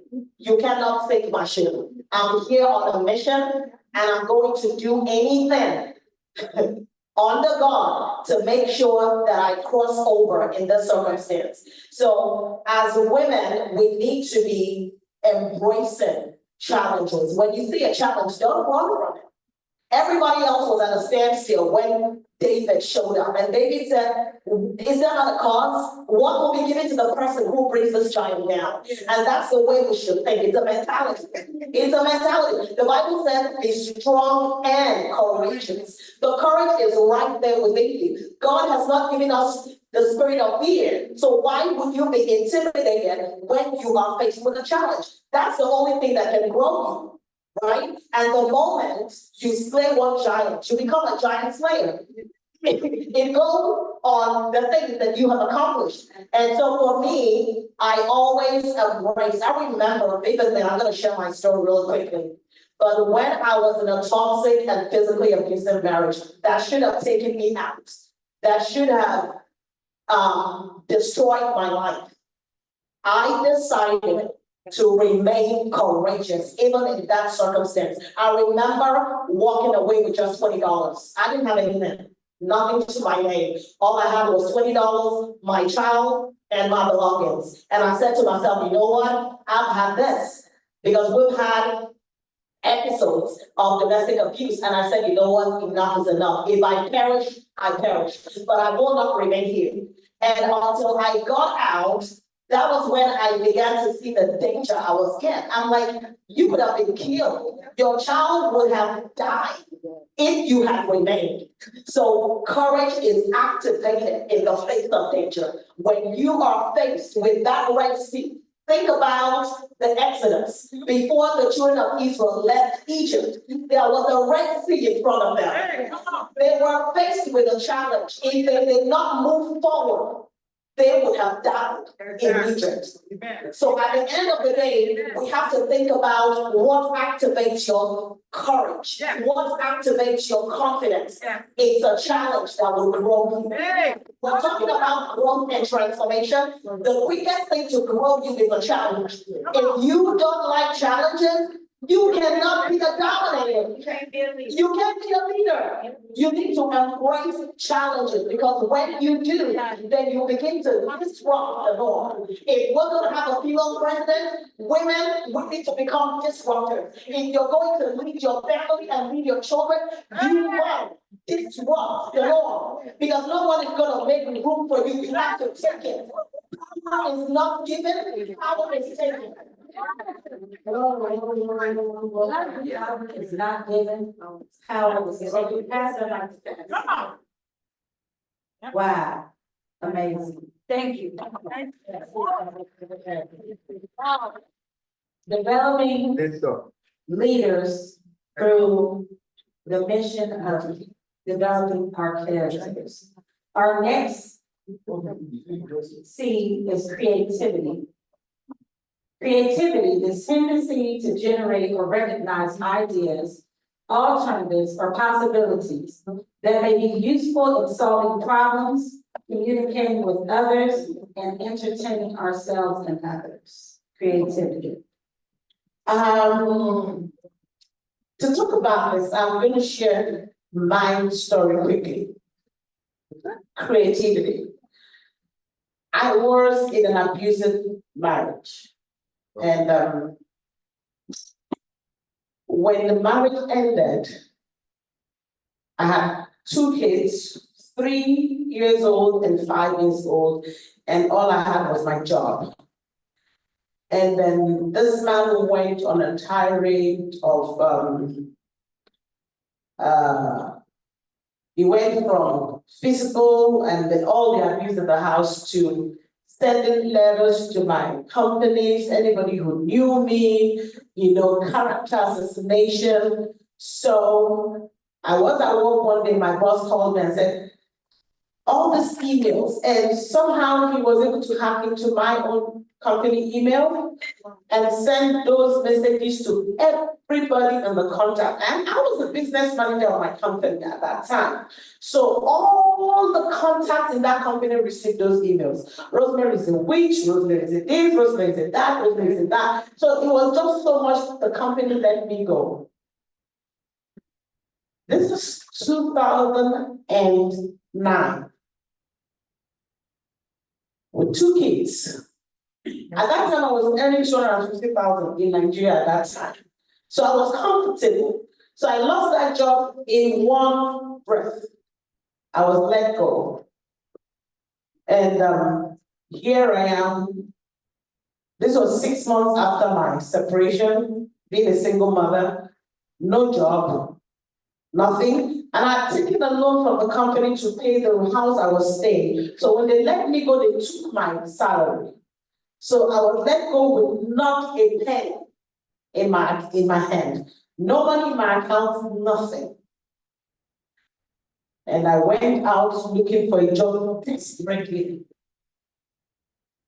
And I remember, Dr. Elisha was surprised to hear this. While I was working, my first job was with the Nigerian American Chamber of Commerce. So I was working directly with the US consulates, commercial departments. And when I left that job, I worked as the business manager for a hotel group, HSSL Global. I was the group business manager. And then I left there, I started working with 5-star Travels. I was the business manager.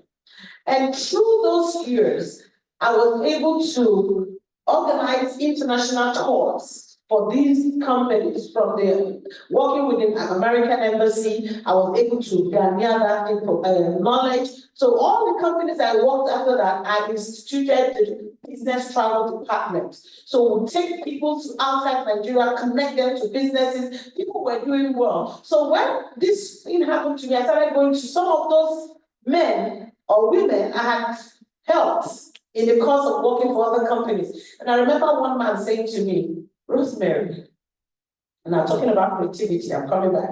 He said, Rosemary, I came back to Nigeria when I was deported from Germany with nothing. And I met you. And you showed me the way. You connected me to this. And today, I run a multi-million naira business. If you could help me do it, you can do it for yourself. And I was looking at the man, how? And he said, go and think of what you can do. Because the truth is, if your ex-husband has done this to you, in this company you are working, what is the ground that when you go to work in another company, he will not do the same, and then they will still sack you after. So I went back to my house, I brought all my certificates. I'm a graduate of English language. Okay, after that, I walked here. I didn't know what to do. But I remember, I started a business tourism department in this company. I started a travel tourism department in this company. I have worked here. I've garnered this knowledge. I've gained this knowledge. I've gained this knowledge. I have established relationship with people. I can what? Rest on this. And then I said, I went back to that man and said, I can run a travel management company. He said, okay, I'm going to give you 500,000 as a loan. Every month pay me 100,000. And I looked at him, how am I going to do it? He said, I don't know, go and turn around the money. I took that money to my house. The first thing I bought was a laptop and a printer. And I paid Wi-Fi. And I started Great Business Dimensions, my travel business company, in my bedroom, on my bed. Creativity. You can make. My company today is still existing in Nigeria because of what we talked about, consistency, Yes. People till today, I'm running a family tour for a family right now. I'm sitting here in America for a family in Nigeria. People are still reaching out to me because of the impact I made when I was there. Now, creativity is making something out of nothing. Every one of us have been born with an innate ability. Amen, that's right. The only problem is we do not want to look inside. That's right. We are ready, especially in America, we're comfortable with the clock in and clock out. I was just sharing with someone in the restroom. I worked in a company here in America when I came here, and my boss was a traveler. She loves traveling. She will leave the company for me. And then consulting, she was contracted with consulting. She will know the company I'm talking about. When they come in for every 3 months audits, my boss was not around. And I built a relationship with the auditor. So they began to train me. So everything in the healthcare sector, I learned within the 2.5 years I worked in that company. Amen. And now when I left that company, today I became a healthcare consultant. Now, am I a nurse? I'm not a nurse, but everything about the healthcare sector, God has put it in my hand. Although I went to get a certificate in healthcare management and everything, but beyond the certificate, not the certificate I have gave me the knowledge that I have, it's the experience. What I'm working currently, talking about creativity, I came in and the company was deemed, they had issues with their QA, they were deemed 230,000 because of QA issues and all of it. And I said to the boss, I can handle this, don't worry. I took over, and from then till today, I've worked there 6 years, no ADR. No ADR, 1 day. Now, guess what? I just discovered a few months ago, someone that was hired two years ago, I've been there 6 years, someone that was hired 2 years ago is being paid $15 higher than me. And I got mad. And I walked into the boss office. I run 6 departments. This man handles 1 department. And you are paying him this higher than me? And then she looked at me, it's his power of negotiation. I said, really? I said, okay. And then I decided, I think I'll stay my value in this company. Because I know who I am, and I know what I bring to the table. You cannot pay me peanuts, and I'm giving you the work of the lion. No. Peanuts are for monkeys. If you want to eat peanuts, monkeys. I'm not a monkey. I know what I have. So what I did, I decided to resign. And now the question is, I want to destroy the company. And I looked at my boss in the eyes. If you want me to still work for you, you will pay me as a consultant now, no more as a staff. Listen to me. You can make something out of nothing. If you know who you are, and if you can look within you, everything to be that great person that God wants you to be is inside of you. Stop for people to give you. Stop for people to give you. The millionaires are the paying people. The people who are millionaires, they don't have 2 heads. They have only 1 head. And I tell myself, if I could run a thriving business in Nigeria, and I had more than something staff at that time, in my early 30s, why can't I do it here in America? Give me time. Right. Amazing. So due to time constraints, we're going to keep it moving, and we're getting ready to talk about communication. So what I'm going to do at this point is I'm going to go ahead and give an account of communication. And then after that, we will close with all of my panelists that will talk about cash or legacy. Communication and attorney, I want to give you at least a minute to speak about communication, because that's something that you seem to have to do in your everyday work. Communication is a process of exchanging ideas, thoughts, opinions, knowledge, and data so that the message is received and understood with clarity and purpose. The second part of communication is the one that people have the most trouble with, and that is listening. Even praying requires you to be quiet and listen. If you're not listening, then you're only hearing to respond, which turns into disrespect, because the other person in communication never receives an opportunity to express themselves. When I say that very, very importantly, because when we talk about character, we talk about being Christ-like and the love and creativity and the courage and the composure. One of the things that we miss out on a lot is listening.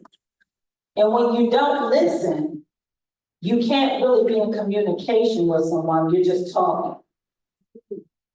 A lot of times, even in prayer, we don't understand that there's two parts of prayer. One of them is making your request known to the Lord.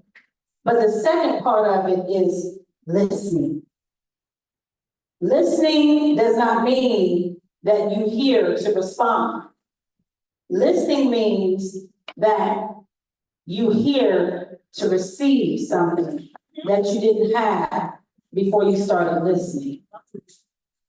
Please, attorney, before we go into the last C, which is going to be very quickly, please give us an account of communication.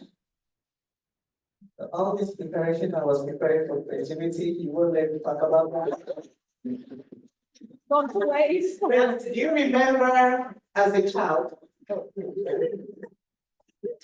Remember as a child when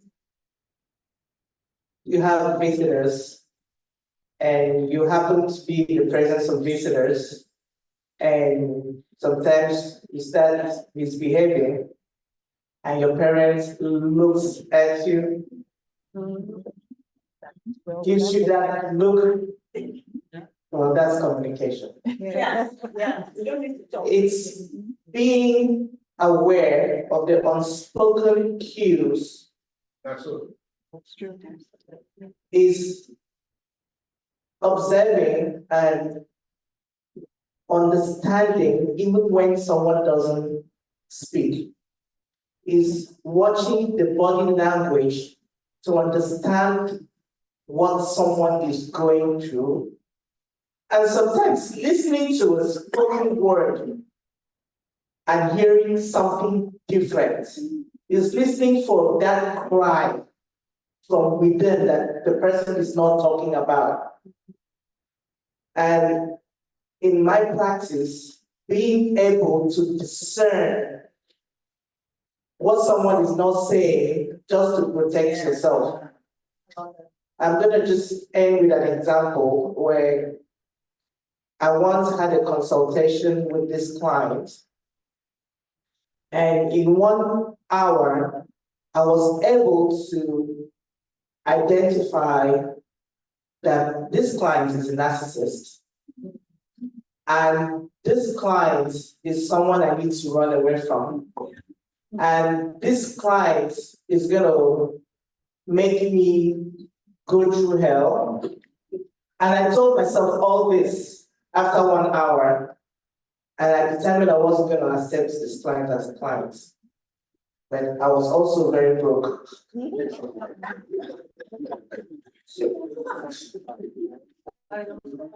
And when you asked me what my retainer was for a divorce, I told him an amount that doesn't make sense. And for me, that was my Way to discourage. yeah, just leave me alone. Yeah. And we left things at that. Well, You came back. the next morning, I saw a $10,000 deposit in my account.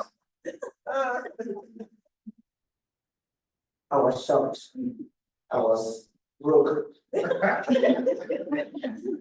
I took the money and I represented him for 6 weeks. Well, let's just say I left with the blood pressure. I have blood pressure now. Oh my God. Yes, because of that client.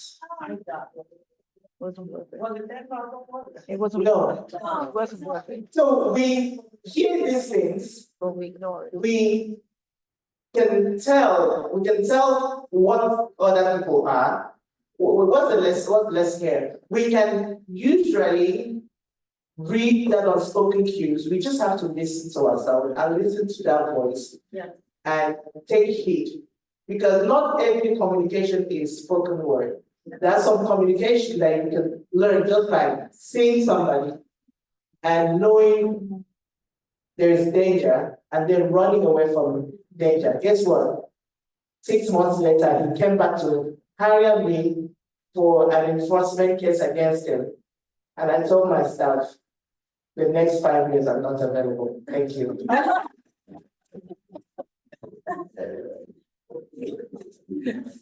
So, going back to the beginning, when Dr. Lisa's daughter came to give us an account of what character development is. In the third paragraph, in the fourth paragraph, it states, our character develops according to how we meet the challenges of life throughout our life cycle. It consists of traits such as particular ways of thinking, feeling, and acting, which form as we grow through life, primarily in childhood, but also continuing in adulthood. Since the change is often substantive and leading from one personality trait to a diametrically opposite trait, isn't it safe to say that when your character has developed, others will see you at face value? Ending with our ninth C of character development, which is cash/currency. The value of being compensated in exchange for your presence, wisdom, and information. The gift of your character development will make room for you anywhere that you go. In closing, 30 seconds, ladies, I want you to expound on the gift of your character development, making room for you anywhere that you go. My first, let me just say something, making room, kids making room and how we have evolved as human beings. My first experience had been then as a congressional rep in Washington. And that was my first time of being at the Capitol Hill. And I had a meeting with Nancy Pelosi. And I have this heavy accent, which I refuse to drop. I just want people to understand that I'm from Nigeria. So I was naive. My first time at the Capitol Hill as a congressional rep for the military spouses in the United States. I was the first Black to be in the board and then being a congressional rep and also being their event coordinator. So I got to Washington, D.C., we're going to the White House, and facing some obstacles of not unspoken language and doing me. So I decided to do me. And when I finished at the Capitol Hill, I was shocked because I was, okay, because you guys are racist and my accent is like this. So me, I'm just gonna do my thing and I don't look at anybody in this room at the Capitol Hill. I'm just gonna stand and do my thing. And I want to really speak the Nigerian language so that they will continue to say, hey. So that was my mission. My mission was to change the dynamics of the meeting, just to speak my accent with heavy. I came down to speaking as if I want to speak. But you know what? It just opened the door for me. And I was paid. I was being nasty because they were really rude and nasty with that unspoken word and being, oh, she's Black. What is she doing here? She's this. What is she doing here? But I just changed. And I did not look at her face, and I just saw myself becoming a friend to Nancy. They said she was the most Black woman then. And, she's still in, but totally opened a door that I did not exist. And I was really and they just fell in love with what I was saying with my accent first. Because I came back to not speaking any, I just want to speak the Nigerian accent. And I really wanted to have them to understand this. But you know what? Because of my first impression, because of how they welcome me, because of the way their body language is, and this and that, it turned around that after that, they all opened up, they became friendly. Because I finally went back to tell them why I was speaking that way. You understand? So he just broke my imagination. I got some job done, they paid me, and I was dancing back to the bank, and I called my people. Sometimes don't feel intimidated, just try to do you.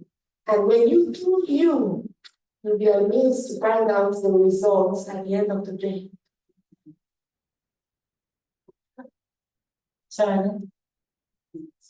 So I found out early in life that I have a gift, this gift, which is being prepared. So whenever I studied, and I took time to study, I have this thing where I remember things, like my memory is really good. As long as I study or I look at something, I can usually reproduce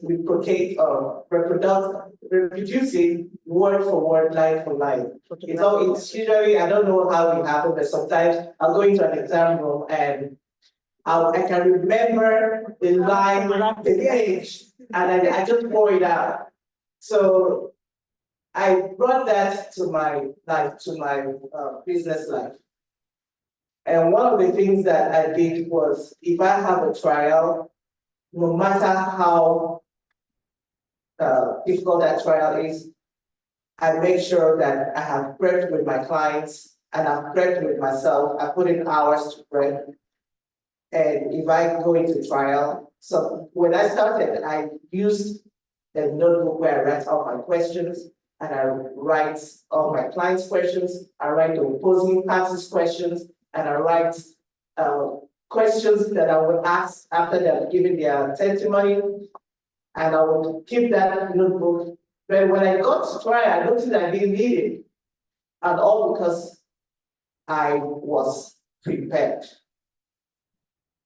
As women, when you know what your gift is, you have to put in the work to make sure that you have improved on that gift, because your gift is just empty without preparedness. Just keep preparing and allow that gift to just keep working for you.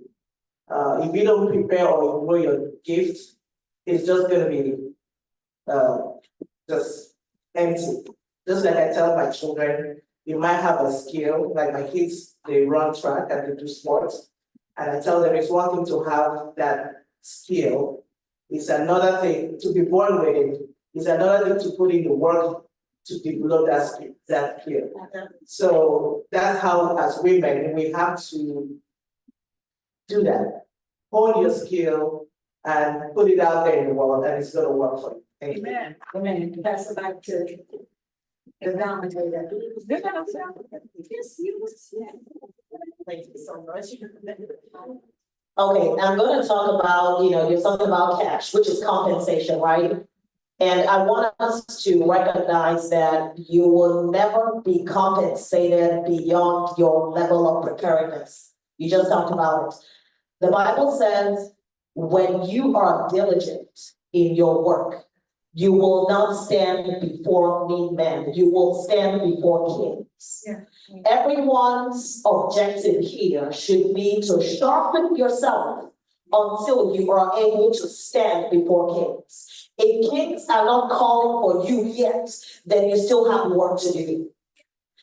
I'm reminded of the story of Joseph in the Bible, and I'm going to be very quick with this. Joseph had a gift of interpretation, right? And he interpreted the dream of the chief butler.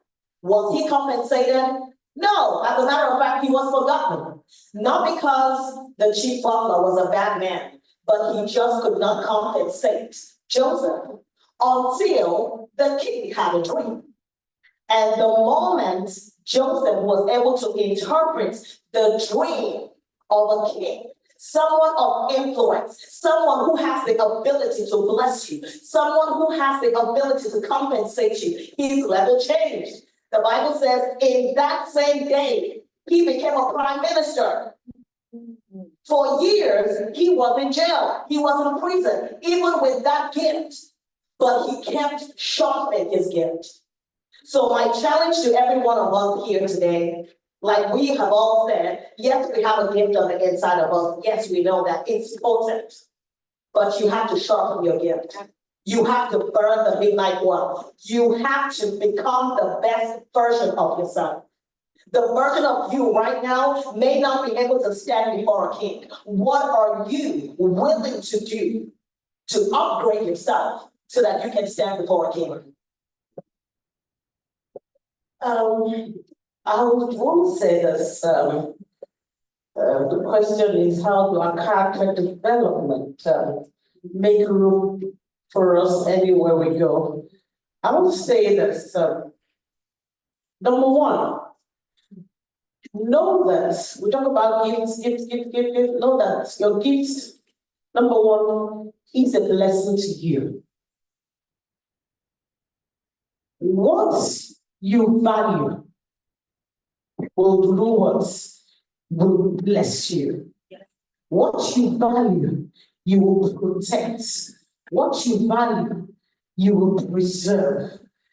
Until we get to the point where we understand how important our giftings are to us. Anyone can trample on us. Anyone can use us. Anyone can dump us. But when you know I cannot be used, I cannot be dumped, because my gift is valuable to me. To me. So you can, the Bible says, do not cast your pearls before dogs. So understand how important your gifts are. Now, coming back to the value your character will give you. So sisters, your character is the total sum of who you are. Not what people see on the outside, but what you also are on the inside. Because if you cover the inside with the wolf clothing on the inside, the sheep clothing is on the outside, the wolf is on the inside, it's only a matter of time. It will what? You see? You can, your qualities, your giftings can take you to a height, but your character will keep you there. If you pretend your way and rise on that pretense, it's only a matter of time. Your true character will bring you to where you are. So you must build yourself from the scratch. I always say to people when I counsel and mentor, do not jump the stairs of life. It is 7 stairs. Honey, go through step 1, step 2, because there's something that will build you in step 1. And once you build yourself in step 1, it will keep you when you get to step 2. And from step 2, there is something for you that will build you to keep you in step 3. But when you jump it, you will come back and repeat the class. That is the school of life. Character is so important. We have sat down to say, you build it in consistency. You build it in the face of challenges, because courage will help you. If you jump that challenge and you don't build the courage to face it today, it is waiting for you sometime in the future. So the character you don't build today, whether consistently, whether self-love, whether anything, is waiting for you. In conclusion, I run a ministry called Sought Out Care Outreach in Africa. By God's grace, we've been able to mentor more than 10,000 women, especially widows. We help them, rehabilitate them, because in America, We all have system that takes care when your husband died. We have system. But in Africa, we don't have that system. Once your husband died, either the woman is a witch that killed the man, or the family is ready to take everything. They don't care whether you have children. So we have cases where widows who have lost their husband are what? Suffering. Not that their husband were poor. Their husband were well to do. But today, they find themselves in that. So we got to help those people. Now listen. Character. Because I've been through, honey, this young lady here, I'm less than 50, I've been married twice and I've married 2 husbands, so I know what it is to be a widow. And each time, I didn't get a penny from the husband because family took everything. So, but I've been able to build myself through those processes. So when I'm talking to those widows today, I understand what they are going through. So I don't feel anything helping them. I don't feel anything standing for them. I don't feel anything fighting for them. We have gone as far as hiring lawyers to fight for widows and their children in Africa. Why am I doing that? I have gone through the process. I know what it is. So the process you go through will build you to be able to stand for other people tomorrow. But you must know it and you must go through it. Thank you. So I'm ending this session. I want everyone to stand on their feet really quick. Stand on your feet. As African women in leadership, even as he perceives that stand in the gap for women that are leaders, we have to take an accountability for who we are, what we stand for, whose we are, and what the direct divine mission is. So the only thing that I want you to do is put your hand on yourself and repeat these words really quick. And those words is, if it is to be, it's up to me. It's up to me. If it is to be, If it is to be, it's up to me. it is up to me. If it is to be, If it is to be, it's up to me. it is up to me. Developing your character. Developing Developing your character so that you can do the things that are beyond what you can even envision is one of the main points and the main strengths of a true leader. Make sure that you look at yourself from the inside out and know that no matter how beautiful you are on the outside, Yes. if your heart is not right and your character is not developed, you shall not be all that you were created to be, which means you're only existing and not living. Thank you.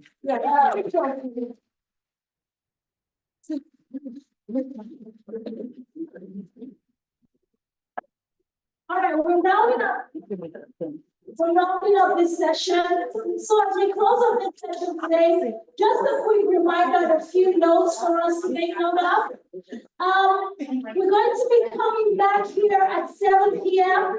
for the gala night. Yes. So yeah, so let's just get a quick, it's gonna be a quick switch around, looks like, because it's already 4 p.m. Red carpet starts at 6 and event opens up at 7. You definitely want to be here on time to get all of the good stuff. So while they're taking these sessions, what's it called? This session's pictures, I'm just going to highlight a few high points from today for most of us who are here. So from the very beginning of the keynote speaker, she talked about it's time to dominate as women, regardless of who is willing to help you or give you the opportunity. She also talked about being able to take advantage of our time as women. And of course, if the men around us are not supportive, they can step out of the way while we do what we need to do, but no excuses. Another high point is from the first session, investing in ourselves as women. It starts with doing the work and stepping up for these opportunities, doing the work and stepping up. All right, maintaining our cultural identity is not and should not be a hindrance to our professional advancement. And of course, number 4, emotional intelligence is the core component that develops leadership, culture, personality, and our value proposition in our personalities and the systems we work in. Last but not least, your gifts become more valuable as you invest in your character and focus on the 9 C's of character development, which was so amazingly moderated by our beautiful sister right here.